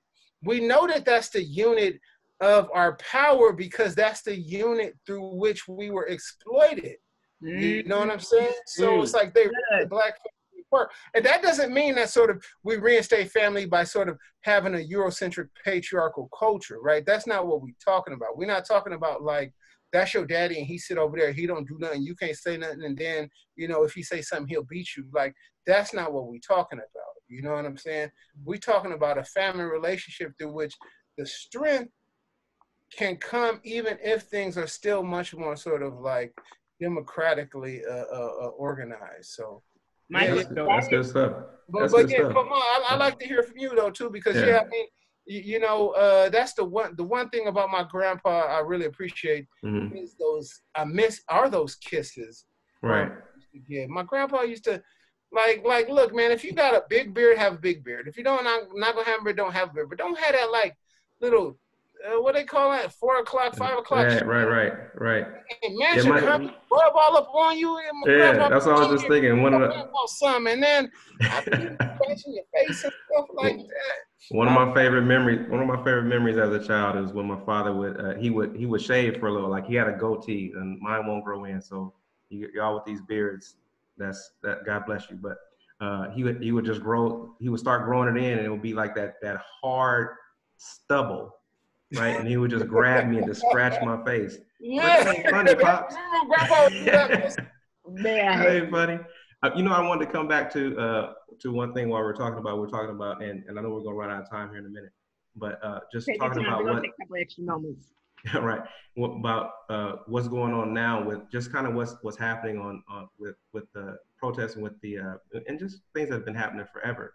My son is 7 going on 8, and I think that we started this conversation talking about mental health, and I think that is keenly important for us to talk to our children now, because they're seeing this stuff.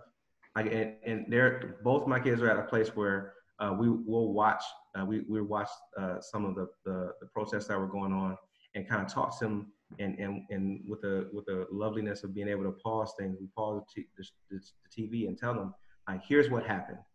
Here's why people are out there. Here's what's going on. Yeah. And here's why it's important. I got water. Thank you, baby. Daughter bringing me water. Here's why it's thank you. Love you too. Here's why it's important. Here's what's happening. And here's what mommy and daddy understand about it. And then now talking to them about how they feel, right? My daughter was born in 2008, and her entire life, Troy said this kind of in passing earlier, I never thought that there would be a Black president. 47 years old, I was born, 8 years after the Civil Rights Act.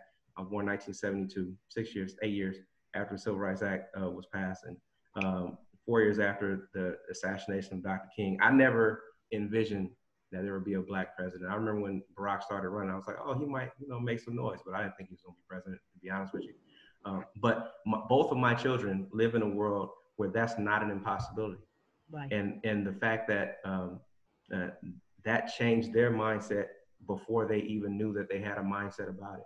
Yeah. So now talking to them about just how they feel about what's going on and how they act and react and how they should interact with police officers, and being in education and being able and having the privilege of working with small Black children in a predominantly white school district, to be quite honest with you, is a blessing and a challenge, because now it's an opportunity to help them process what's going on around them and what will affect them before they know it's going to affect them, so that when they get to a place where they have to deal with these things and they consciously deal with it, then they have some tools to deal with it and not feel like I felt when I was 12, 13 years old, and not feel like I felt when I did my first year in college and really was around a more racially diverse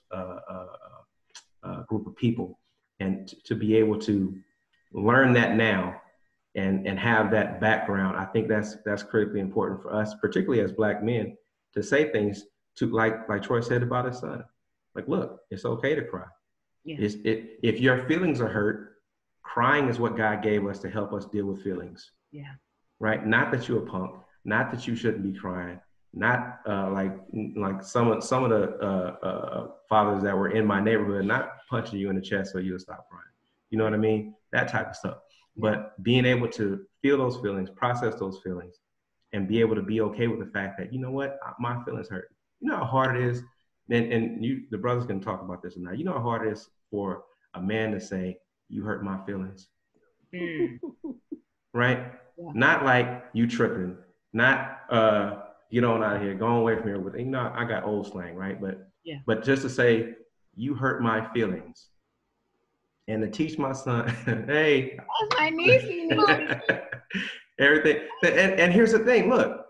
Hi, Lika. Everything stops when the babies come. Yeah. Just like when he just held that's his daughter. Right? Everything stopped. She don't have to go away. In 1975, right. That would have been a whooping.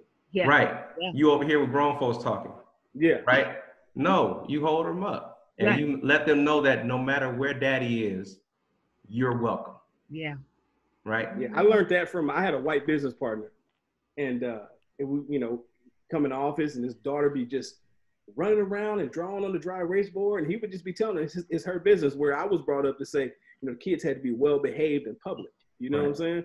And I was like, man, I'm gonna give my kids that opportunity. So when my son started wanting to bang on the drums at church in between services, a lot of the elders would try to stop him. He would run up there and he would look at me. I would nod, and then he would do it.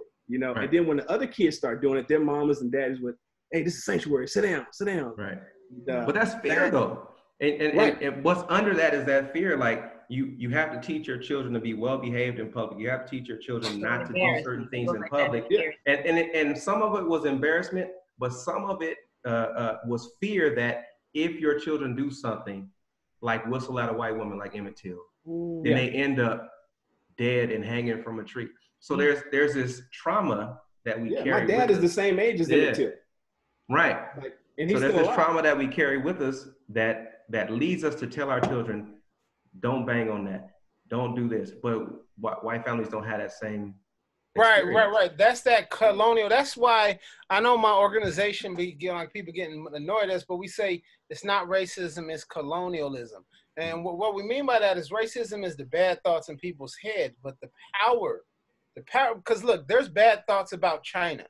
United States don't like China. There's all sorts of xenophobia and Orientalism, but the United States' problem right now is they know that they can't beat China.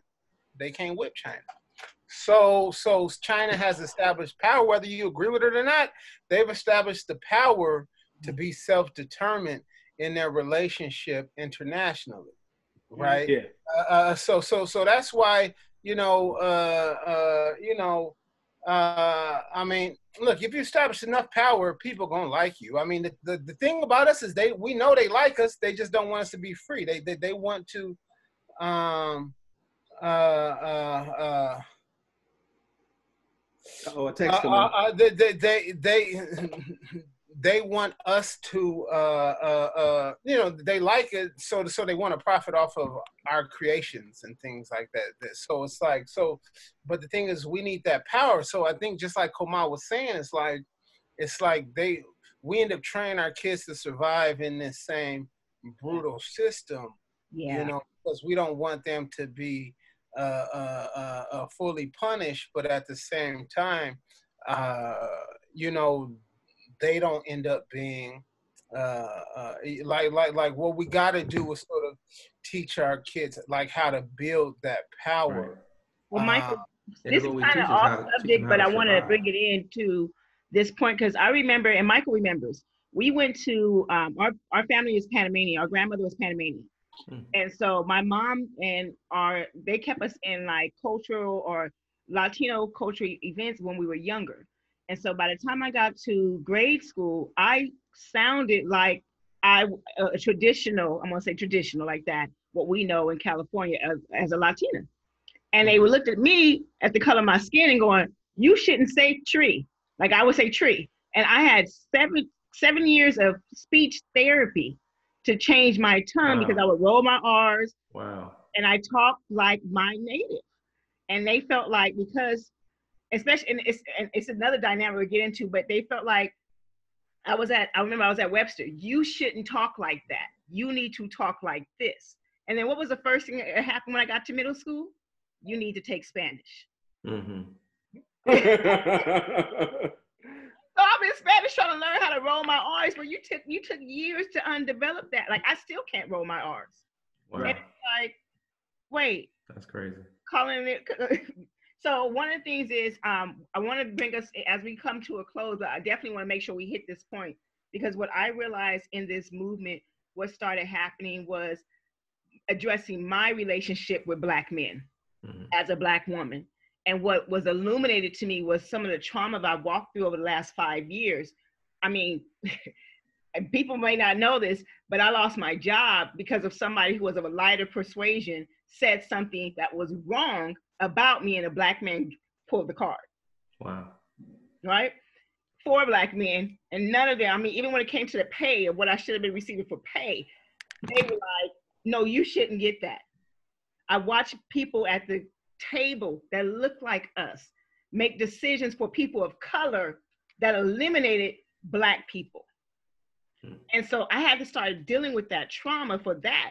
And then I look at, by the blessing of God, how we were not able to keep our family together, me and my son's father, because of our personal insights and experiences and just the trauma of raising boys and then trying to have a new relationship and just some wrongs. And I was like, now this is not an open dialogue we would necessarily talk with, like we talked about Komal, we talked behind the scene with everyone, but I was like, this is the time we need to start addressing the Black female relationships, how we relate, which is part of the reason I do the communication special edition and things of those sort. So just want you guys to tap in and talk about our brothers and our sisters, how we get together, male-female dynamics. Can I say just real quick, because I just want to give a shout out to Troy. I want to give a shout out to my Uncle Junior. To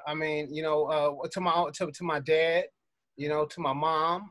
They all showed me what sort of a love was. Even the relationship my mom and dad got right now, which is like, it's like watching like 13-year-olds date. You know what I'm saying? Because they not. I don't know if it's nothing physical. If it is, it's sneaky. It's nasty. But it's all this like, I made your dad some chili. I added, I told your cousin don't take that extra cornbread because that's for Big Michael. And Michael, they gotta tell people. People don't know. My dad called our house every day, and then we realized he wasn't calling for us after we left the house, and he still called every day to make sure my mom was up. and he'll call me and tell me, I haven't talked to your mom today. Have you talked to your mom? Or she'll call me. So it's like, I mean, that's that other, Kamaka talk about it. I think our family did teach us what agape was. Yeah. My mom was like, how come, what's up with you? Cause she was like, you and your brother, like pretty much are one woman men, like never stepped out on a relationship or nothing like that. And that's just how we was taught. So I do think sort of what Africans need, we need to understand love outside of just the reproductive act, because of the fact that like that, once again, like I said, that was how we was commodified. That's how we was sort of, y'all have babies so that y'all can create more workers, as opposed to, or you have sex as some sort of release, right? But I think sort of, so I think that sort of learning a larger level of love between Black men and Black women, that's not physical, right? That's not through some sort of ownership of one's body, right? Because every single man, I teach on these campuses, and they say, "Oh, Professor Odom, we're gonna have a conversation about Black love. Can you come sit?" And then it might start off kind of like deep, and then it becomes, how come y'all dating these people when y'all dating these people? It's like, okay, I thought we was going to talk about love, or are we just talking about sex? If we're going to have a conversation about sex, then let's have a conversation about sex. But I mean, if the conversation is like how can Black men and women love each other, then that's a different question. Malika, come on and bring that over here, and I'll pour it for you. If I could jump in right there, I don't know if you want to say something, Troy, but that's kind of my what I've been having these conversations and doing these shows with my wife about is really what love is. And I think that if we're talking about love and Black love, before we can get into having healthy relationships within our community, we have to first make sure that we're in a place where we can be in a relationship. And just in a place where we can see who we are and know who we are, and try to learn who we are as people, and have value in that. And then here's where I get in trouble with most people. Here's where we get in trouble with most people when we have these conversations, is that the design, and I come from a Christian perspective. I know people have different perspectives, but I happen to believe that it works for everybody. Yeah. The design is that if the difference between love and sex is two different things, right? So the design is for sex to be in marriage in a loving relationship. So if we take sex off the table in the first place, like Michael was saying, then now we can figure out, do I even like you? Right? Am I even interested in you as a person? And where I get in trouble with most men and women is I tell them, until you're married, that's your brother or that's your sister, and you relate to them as a brother or a sister. Now, you may be interested in them in to be more than that, but until you're married, that's your brother, that's your sister. And how would you want people to treat your brother? How would you want people to treat your sister? That's somebody's daughter. So until you get to that place, you guys are brother and sister. And now you're trying to figure out if you're supposed to be more than that. And then now you walk through your relationship figuring out who this sister is and what she likes, what she doesn't like. Do I want to engage myself with this brother? And sex complicates all that, right? Because you get into a place where if the sex is good or bad, now you have a different opinion of them, right? And now that changes the dynamic, because there's no way people will say, and men will say, and I'll go out on them and say they're lying, is that men will say that it was just sex, it wasn't anything else. There was no emotional attack. There's no way that you can be close to someone and be only two people see you naked: your parents and the person. So you know what I'm saying? So it's like there's at least a basic thing about sex in which, like, I'm sharing all of me with you. And I trust you won't be like, damn, what's up with that? Or, like look at your belly a little bit bigger. You know what I mean? Like so you're just gonna say, like, nah, you're gonna focus on my good stuff right now, So it's like so I you have to be in a place where you're safe to feel that. And being self-determined for us as African people means that we set the description on how it wants to be. So that don't mean it got to be some puritanic nonsense, but that does mean that we move forward with the seriousness of what we're getting into, because see, what you call libertarian, sort of liberal individualism, see, in my political terms, so I mean, I don't know if I can say it, but I'm a socialist, right? Not everybody in my family is socialist, but I'm a socialist. Right. And so I don't believe in individualism. And so even if you stepping out into the sexual world, you can't step out into that joint through the individualist. You got to step out to understand that every action I do sort of has an effect on my community as a whole, right? So how are we talking about these things? And it's just no seriousness. But you know what? My dad, hats off to my dad. I remember I went to school down in Long Beach, and I realized I went to school in San Diego, and my mama don't drive past Lakewood because that's where the bingo parlor is. Yeah. I can't tell you the last time my mama ain't driven past Lakewood probably in 20 years going out to Uncle Dennis' house. Yeah. So and going to Uncle Dennis' house, that's another uncle I want to say we looked up to, because he had a house and it was way out in Rancho Cucamonga, way before they made Friday Part 2, you know. And I thought Rancho Cucamonga was damn near in like Idaho or something, because it'd be Arizona. Yeah. We going to Uncle Dennis' house, you know, we'd be out there for days, you know. But going back to my dad said, you know what, when you fall in love with somebody, make sure it's a friend. That's what my dad told me. And we'd have these long conversations that he would share with me as we was driving back from San Diego. Make sure it's what? A friend.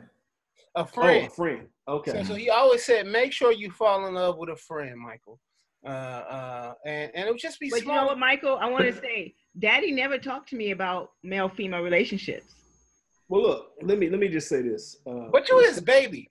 Right, he don't want nobody doing that. Like he talked to your mama. He talked to your mama to talk to you. Sometimes, like I be sitting like I'm looking at my daughters and I'm like, they gonna be somewhere between my sister and my wife, and I do not know what to do. They gonna have to be either. Yeah, I'm hoping maybe some Trina could fly in and rub off on my daughters, because they're gonna be you or Michelle. Well, look, I like to say that Trina and Janice. We base too much of our relationships on the emotional and the physical part. Like at some point, yeah, unscripted. Hey, we welcome Uncle Mance Jr. Hey, you know what this is? We didn't just leveled up. Somebody gave us some more tokens. We thought the game was going to be over. Wait, Uncle, your voice is on. You gotta take yourself off of mute. Take yourself off mute. Uncle, you. All right, here I am. Okay. Here I am. It's killing me. It's like double dutch. I mean, it's like you guys are going in. I'm like, got my boy Troy on there. He's dropping the knowledge. Hey, come on. Where'd you go to high school at? Huh? You know. Huh? Me? Yeah. Dominguez. Oh, you went to Dominguez. Okay. Yeah. Okay. Uncle's Apache. Centennial. Yeah, and I'm not even gonna hold that against you. Right. Yeah, we didn't even go over there. We didn't go over to Centennial unless we had to. Well, let me talk about it was a whole different dynamic over in Centennial. We'll shoot over near you. Black folks be riding horses over there. Oh yeah. Uncle Junior, go ahead and chime in. Man, come on, Trump. I don't know where I am going to catch up, but I know a back conversation before I had to go into the doctor's office, but you guys are talking about relationships with our fathers and the different things. And I just wanted to be candid to say, I love my father. He taught me a lot and things, but it was not till I was 30 years old that I actually forgave my father. And it's no big secret. I'm going to put it out there that my mother died of domestic violence. Yeah. But my father made a 180-degree turn, and I was pissed for 30 years because he didn't do that early on with my mother. But not till I had my son did I realize a relationship that you have. And, you know, and And God had me call my father every Friday, and we had a conversation till he died. The day till Can he I died add to that, every Kirsty? Friday. One of the things we're talking about with these marital relationships, I think it was, yes, when you had Master Third, but I also think it's when you seen the dynamic of Connie's mother and father together, and your mother-in-law became your de facto mother, because you were raised by everybody. You know, we all knew who our mother was. You were the golden child passed around. But when you got your own mother, I watched how you handled her.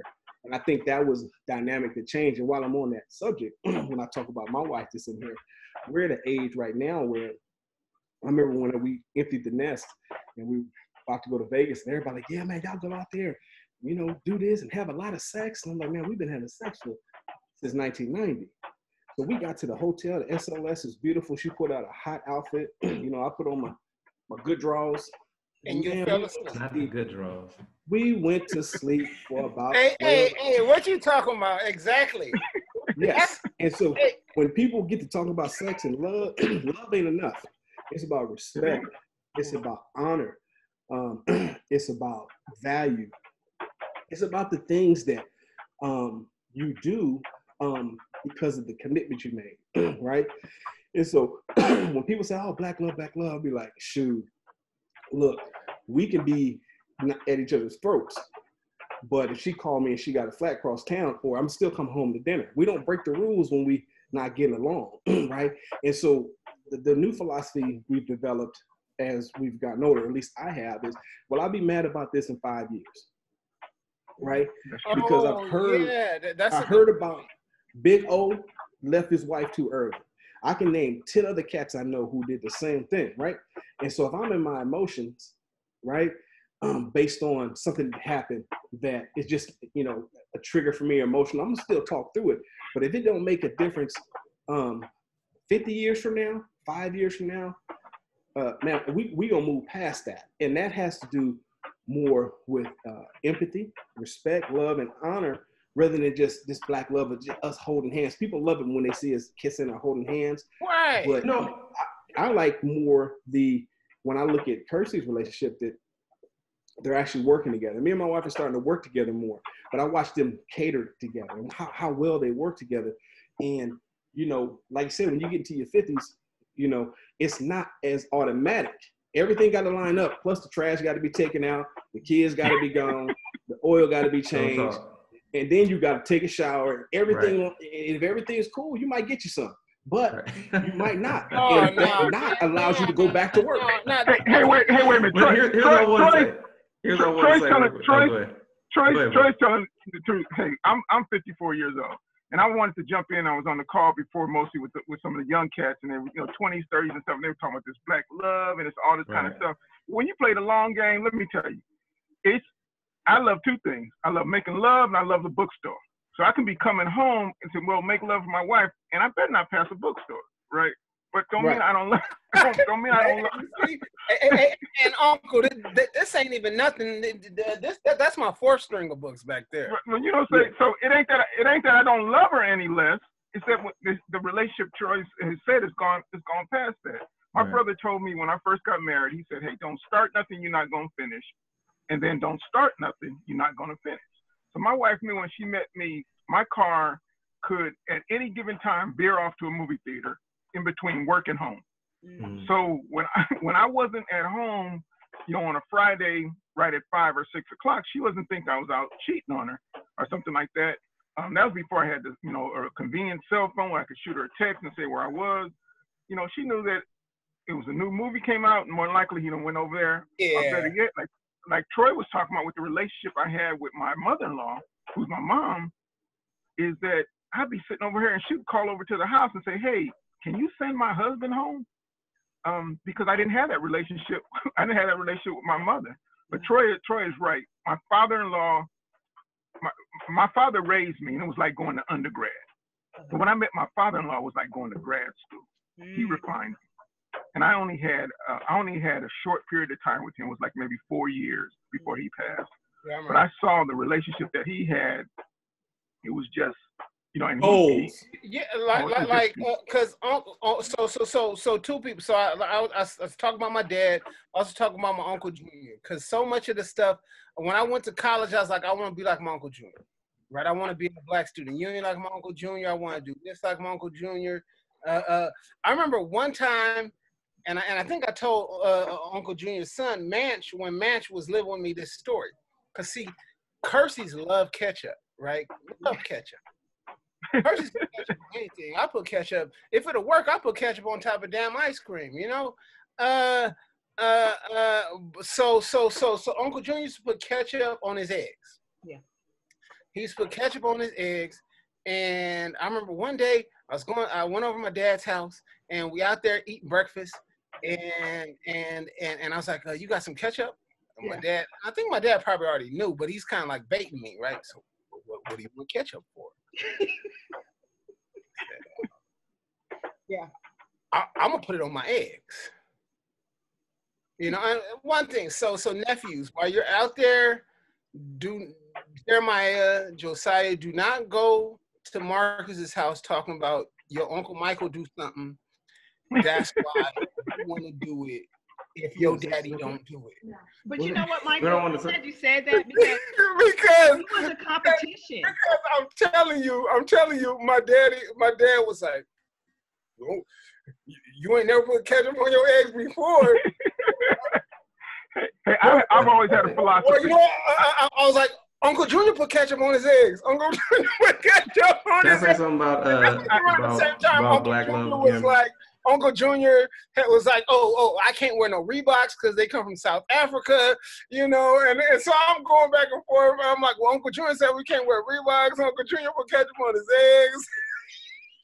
Man, I wanted to just interject. There's so much to respect about the struggle and the growth of the Black men around me, which is why I've done the stuff that I do. And why I really try to take it serious, right? Even when I'm frustrated with my nephew, it's because I take it so serious, the position I have in his life. And I knew Uncle Junior took that serious, and he's only like 14 years older than me, right? So, but you could see us that Uncle Junior always took his position as being ahead of us so serious. Man, Kumar, you better jump in there, man. Cause Mike. I was trying to just get back in. I'm learning. Elbow in there. I'm learning. We were talking about love and I think kind of the original question was how do we reconcile relationships with our women, and we talked about just kind of had this conversation about how love isn't enough, and I think that where we kind of get mixed up. Is our definition of love. Like I told you guys earlier, the podcast I do with my wife is called I don't even know if I said the name. It's called The Love Intervention, because I think we get these shallow views of what love is, right? And we think, and people will tell us, and we've learned and we've seen in different areas that love is that feeling that you get when you're holding your woman's hand. Love is all these nice flowery things that we feel, and then if that's what love is, then yeah, you're right, it's not enough. But I don't think and I don't believe that's what love is. Love is your wife knowing that you're talking to her mom because you needed that, and she's not upset. She just wants you to come home. Love is your wife knowing, or my wife knowing, that I have a particular thing that I enjoy doing. And it's not because I don't want to be with her, it's just that that's who I am. Love is me knowing that, you know what? Love is knowing that you're not getting none until the dishes is clean, and the trash is out, and the floor is swept. And you do that, not because you have to, but because you want your wife to feel better. Love is all those things. Yeah. And I think that when we think that love is this pie in the sky idea, then yeah, it's not enough. But love is so much more than that. Yeah, love is so much more than that. But we don't teach that, and we don't talk to our brothers about that. Go ahead. And so what you just said, you said to Amanda's been married 26 years, 26 years. How long 21. Have you been married, Michael? 20, almost 21. Right? Yeah. You know that, right? I've been right. 13 years now. But what if you're speaking to a child who has and here's when what I say we teach child, them. 20-something, right? And so I have to say it's not enough, even though it is. Right, I hear you. You know the real definition. But right. if I try to teach them trigonometry when they're in subtraction, I'm a loser. I understand. And so when we're walking it up, to me, love is commitment. You know what I'm saying? It is. And it's like, so what I hear you saying is like, it's not the same. I mean, you know, I had a celestial feeling when my wife was coming down the aisle. Right.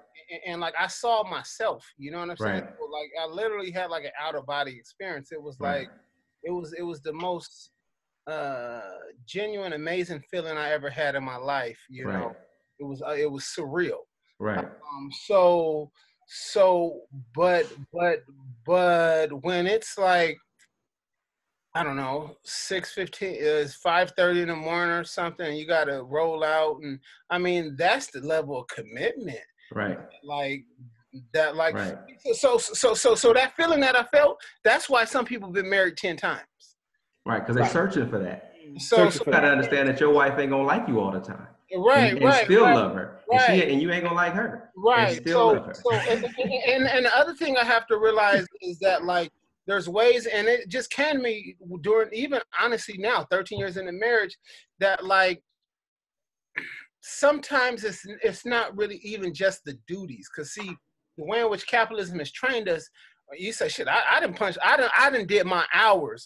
Where my paycheck? And that paycheck is like, ding, ding, ding, cha-boing, cha-wow, wow, right? That's the paycheck. For brother that's married, because brother's like, man, what you mean I getting paid? I did the 40 hours.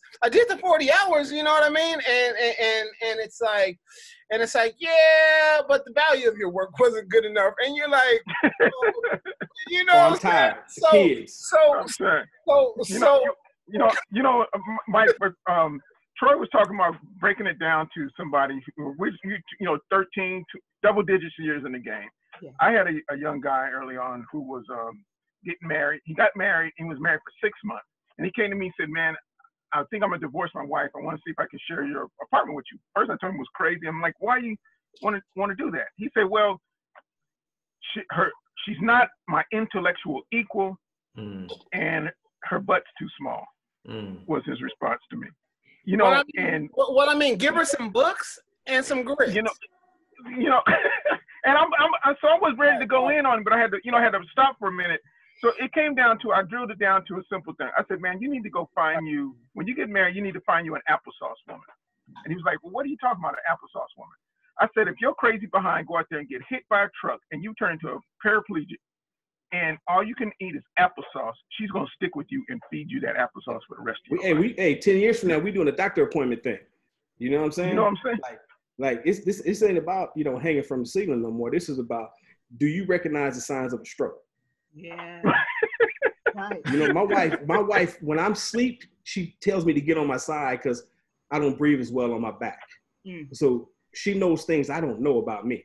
Right. You know what I'm saying? Right. And that's so valuable to me at this point in life. Right. That's not sexy. It's not, hey baby. It's none of that. It's I think what it is consideration, right? It's consideration is like, if I'm come home, hey baby, you want something to eat? No. Yeah. I'm still bringing something to eat. Well, I'm gonna eat it before I get here, but I'm not coming home with just one plate. You know what I'm saying? Right. Just the level of consideration that it takes to got some hearts on that. Yeah. Have a lifelong relationship. And I'm gonna say this, and don't know about it, but I'm attracted to men, right? I like Kersey, I like Michael and Kamal. These are people that I would hang out with. I hang out with married men, right? And so we have similar stories at similar points that my single friends don't get, right? And well, let me rephrase that. I don't have very many people who have never been married friends. Like, people become single, right? In this journey, when you're 50-something years old, you have friends who are dead, you have friends who are married, some that are not. But the ones that I always find myself gravitating to are like Mike, so Derek. It's hard George, to hang around people who don't have the same commitment you got towards life, towards politics, towards faith, or whatever it is, because of the fact that like it is that anchor, right? I mean, I've been with people where I'm like, okay, like you really don't have the same, because like, okay, I got to go now, and then like they stretching it out, or you in the car and they want. And you realize like, nah, bro, like I really got to leave. Like my commitments towards my family, towards work, towards politics, or whatever it is not what you have. And now I'm just thinking in my head, okay, well, I know the next time I'll be around this person. It's when but I like the other thing that Uncle Junior was talking about with sort of the trust aspect, because like, look, even when I'm in trouble, like my wife know why I was in trouble and out for so long. It was like, you stopped by that record store, huh? You went past that shoe store, huh? You know, yeah, you was talking and you was feeling real good about yourself, so you was talking a little bit too long, huh? And I'm like, yeah. You know, so even when I know I done got in trouble and I done came home 2.5 hours later than I said it was, you know, at least she and that's part of my thing. I'm like, but you know, like I'm like, you got to count your blessings. Like you know, when your husband is doing wrong, he was really doing right. You know. Hey, look. My wife has stopped by places like that, and I was there. So like, you know, you can show up. Okay, I know exactly where he at. Like my mom used to come get my dad out the liquor store. At least that ain't where I'm at, right? King's Liquor in San Pedro, California. Right? But I think that's where that Wild Irish Rose costs a whole lot less than them Nikes I saw you buy. Hey man, you seen that? Don't say nothing. I got the headphones on. I think going back to the relationships, I think that's where we start teaching our boys now, though, right? Like all these things that our wives know about us is because they got a chance to know us over time, right? Yeah. And the reason that we have difficulties in relationships is because we don't slow down enough to take the time to get to know the people that we're in relationship with. Hey, guess what, Kamal? I'm gonna tell you something that happens to grown kids, and Kirsty can chime in too. Yeah, I don't know yet. Train them like that, right? You train them like that, and they're not the women that they're having access to, or the men they're having access to, aren't brought up like that, and so it becomes so uneven. Yeah, it becomes right. So we witness our sons have these massive heartbreaks because of how they were. Say it again. I said it's definitely balanced. Most of your audience is about to shift on you, because we're gonna go in a little bit on those women who take advantage of these sons, these black men that we raising. You know. Well, we need to so we're gonna have about 15 more minutes, because I do want to respect your time, but I want you to talk about that, because being a mother of sons, you know, I'm gonna say one of my homegirls was like, yeah, we don't love these hoes. Like we ain't tricking out dollars like this. These are moms of sons, and so we're looking like evaluate. And then the funny thing is that, but I'm a woman, so it's like I'm still a full woman, but I'm also like, yeah, we like I tell my sons, we want wisdom. I want you to get women with wisdom. And I told my son, they ain't making your mama no more. I love my mother-in-law. I remember when I first met my mother-in-law, and I realized, okay, my wife's gonna be bad when she get old. So I got one of those too. I know that's how you was with them Poindexters. I know that's how you was. You was. Man, I went to go spot out. I went out to go spot out and see what her mama looked like, because my father told me apple don't fall too far from the tree. You know, but with my sons, I always have a running joke with my sons. If me and my wife fell off an ocean, we was on a cruise, and me and my wife fell off an ocean cruise, and both of my sons grabbed a life preserver. Both of them would throw them to my wife and yell, "Kick, Daddy, you can make it," right? Because that's the way I raised them. Yeah. They know that they better take care of their mother no matter what. You know, so I would be out there swimming for my life. My wife would have 2 life preservers, but you know what? Though? Every woman out there is not. I mean, we got to also temper that with our sons and let them know that, hey, every woman ain't your mama. You know, and your mama wasn't your mama when I first met her. Now, you know, it took some years for us to kind of get to know each other. And that's the problem. Like my son was dating like me, and so when he got his first real girlfriend in college, he was like, "Dad, I need more than $50 a week." I was like, "Why?" He said, "I'm in a relationship now, and I got to buy everything." I was like, "Nah, man, that's what me and your mama did, because he watched me take care of his mom for so long." And so I'm like, "Listen, when he started making money, he was playing drums. He was 16, making $500 a week in high school, right? And I told him, hey, look, don't let these little girls financially haze you. So if they can't afford to eat at Maggiano's, don't take them there. Take them where they can afford to eat and then pay for it. That's good. Don't let them financially haze you. But you know what, though, bringing it back to the politics so people don't think that we just shifting towards some hate and stuff, that itself is also about independence. Because, see, the thing is that, see, we could talk about it in multiple different ways, but I talk about it in a political way, that like this colonial capitalistic system tells us that men should be proprietors and women should be taken care of in that way, right? Not in a sort of responsibility sort of way we talking about. I'm talking about in sort of like we sit back and watch Real Housewives or something like that, right? So the thing is that like now like young brothers might come in, because I mean I know another young brother who I really love and care for. I've seen the kid develop over the last 15 years. Now he's almost 30 years old. But I remember a time when he was going through it because he couldn't buy all the things for his girl. He couldn't take his girl on these vacations and all this other stuff. I'm like, look, the only thing that keep me working hard right now, and my wife so hard, we tell each other, is the fact that we got kids. I mean, I says, if how we would have to eat to pay these bills, how we was eating to pay our bills before we got married, with kids, we would go to jail. Because it was like, your kids we was stretching it, so the reason why I say that is because, look, some like men can buy into that same colonial system, so can women as well. So and it's not just the independent thing, but it's also, I need somebody who can provide. I need a person who could take care of me, and I don't have to do nothing and stuff like that. And then the man getting filled back because he don't feel like he a man if he's not out there breaking his back for this for this material stuff. And I think that's the other aspect of this whole jacked up system that our kids that we've been raised in.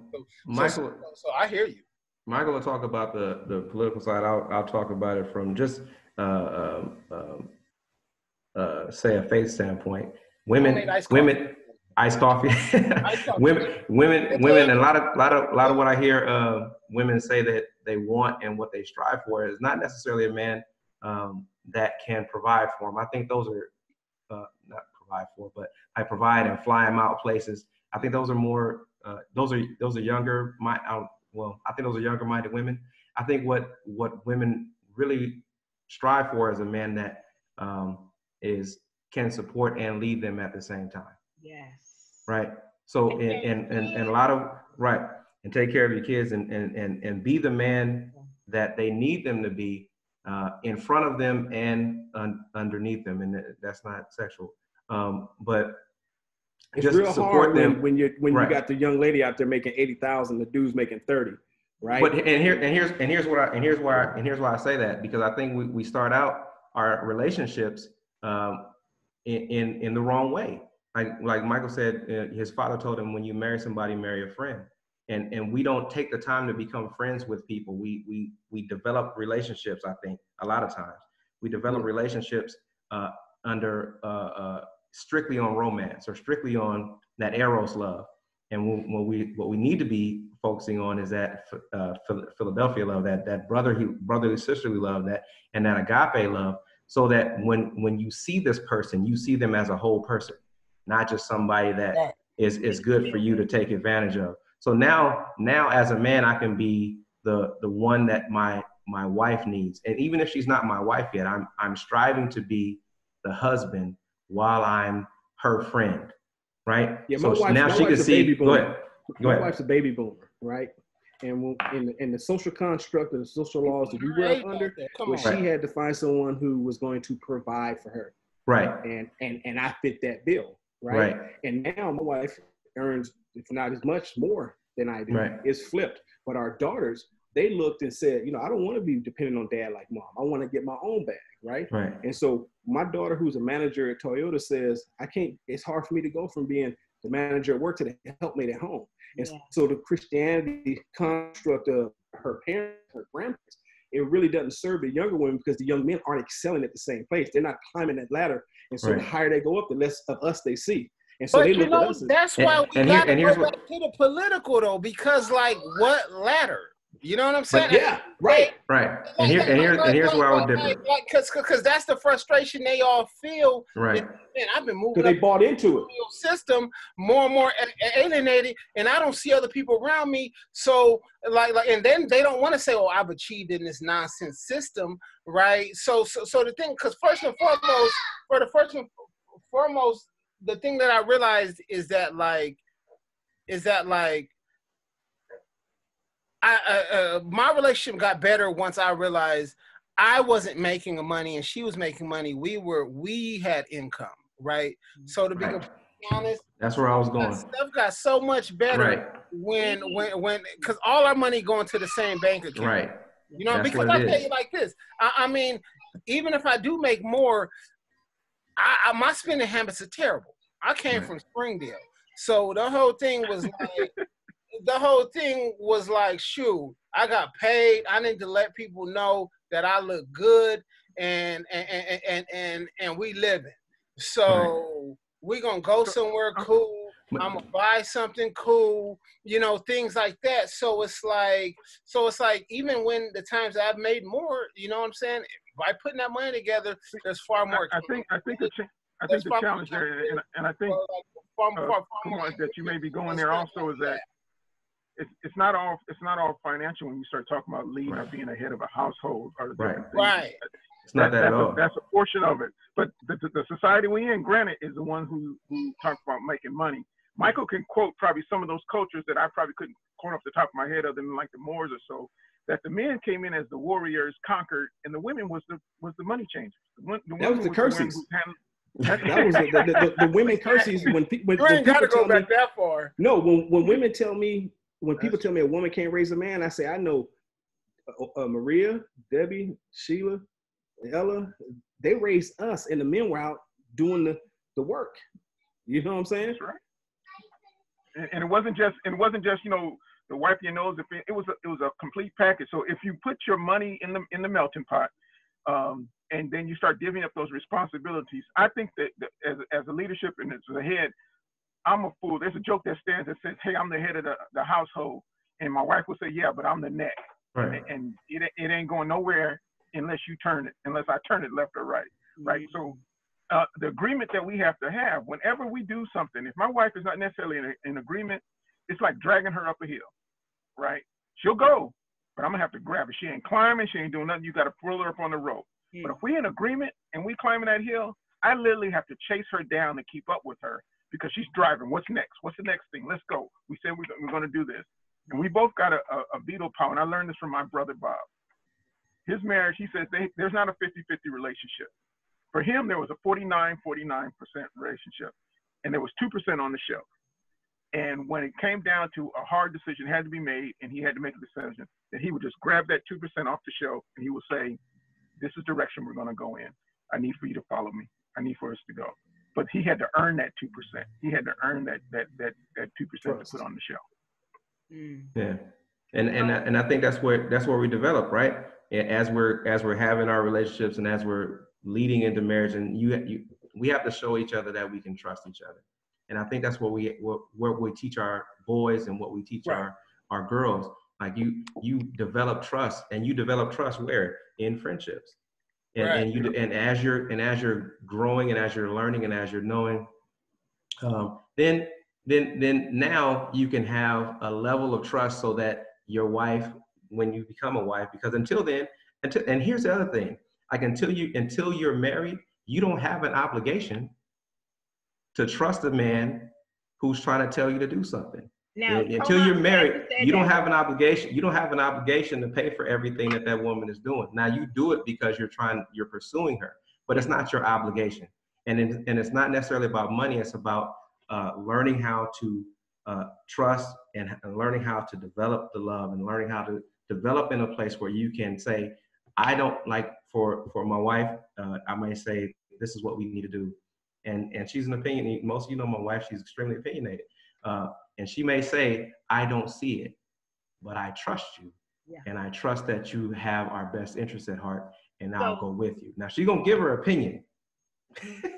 So we're gonna have to say bye to Facebook. We're losing. We have been on for a little over 2 hours. Yeah, it's been a while. I want to say thank you to each one. Troy, before you go, can you tell the people where they can find you? Everyone, tell people where you can find you, what's next for you, and anything you want to part with. I just want to say thank you for your time. I'm not looking to be found at this point. I'm not selling anything. I'm just here as a resource. I'm tagged. So if anybody has any questions, they can reach out and say, hey, I'm Mosey's folks. You know, I'm Michael's folks. I'm Kumar's folks. I'm Match people. And I like dealing with people who know people that I already know. Like Drake said, no new friends. Hey, thank you. Except for, man, Mr. Evans here. That's my new dog right there. I know, right? I already sent him a private message. Kumar, tell me what's next for you. Where can the people find you? We are, we're in the middle of shooting some more of our podcast. It's called The Love Intervention. You can find us on everywhere you get podcasts and on YouTube. And we have a Facebook page, The Love Intervention. I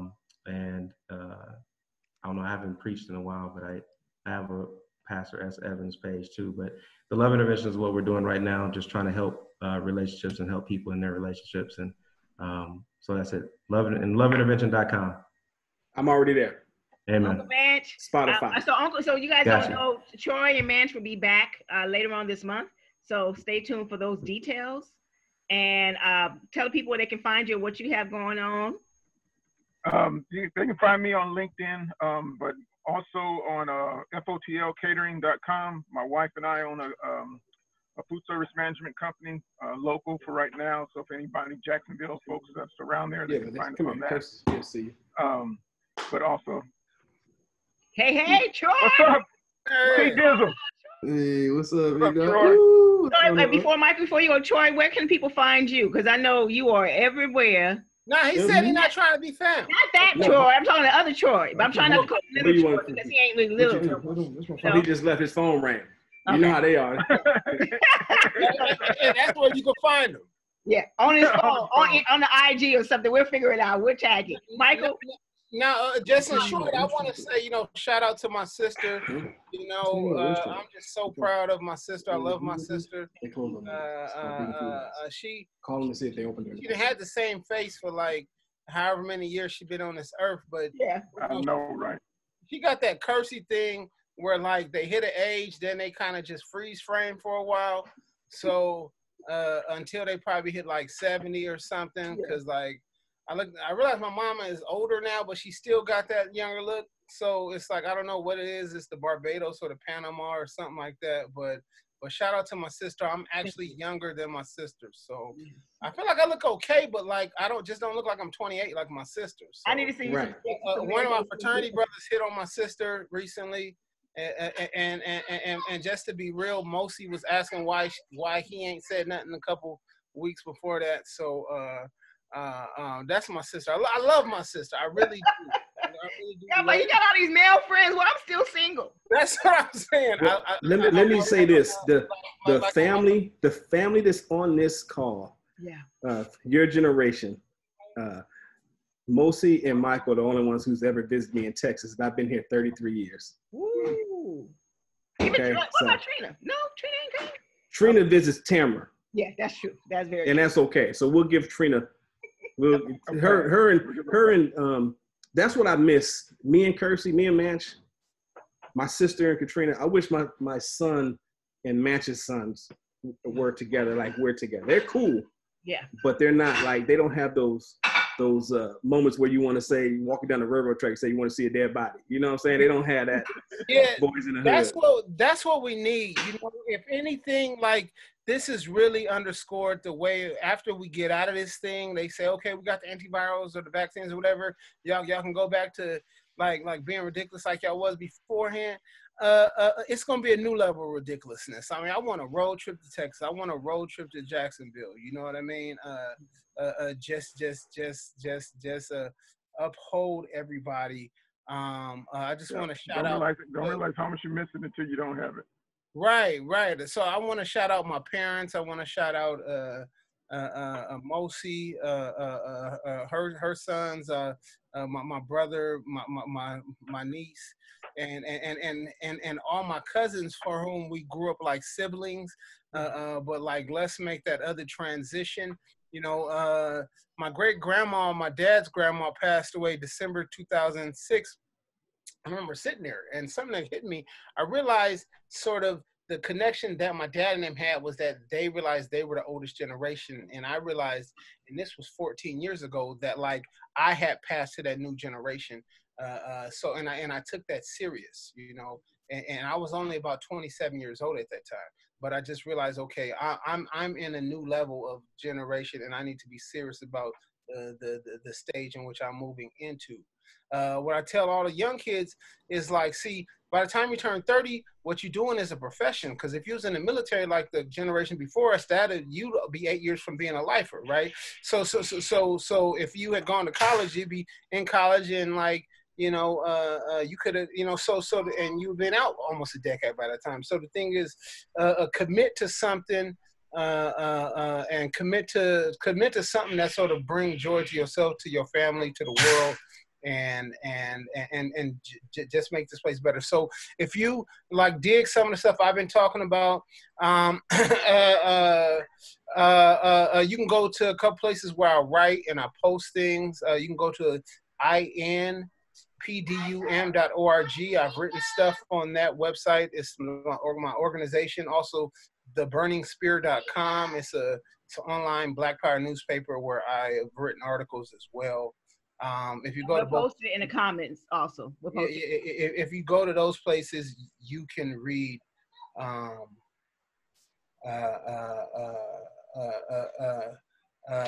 if you go to those places, you can read some of my ideas and stuff like that. But like I said, I'm just really, you know, just so much respect to everyone that came before us. Because I mean, one last thing. I mean, you know, life haven't been easy for us. But like, you know, want to note that like I learned from my grandfather. They're playing hide and seek behind me.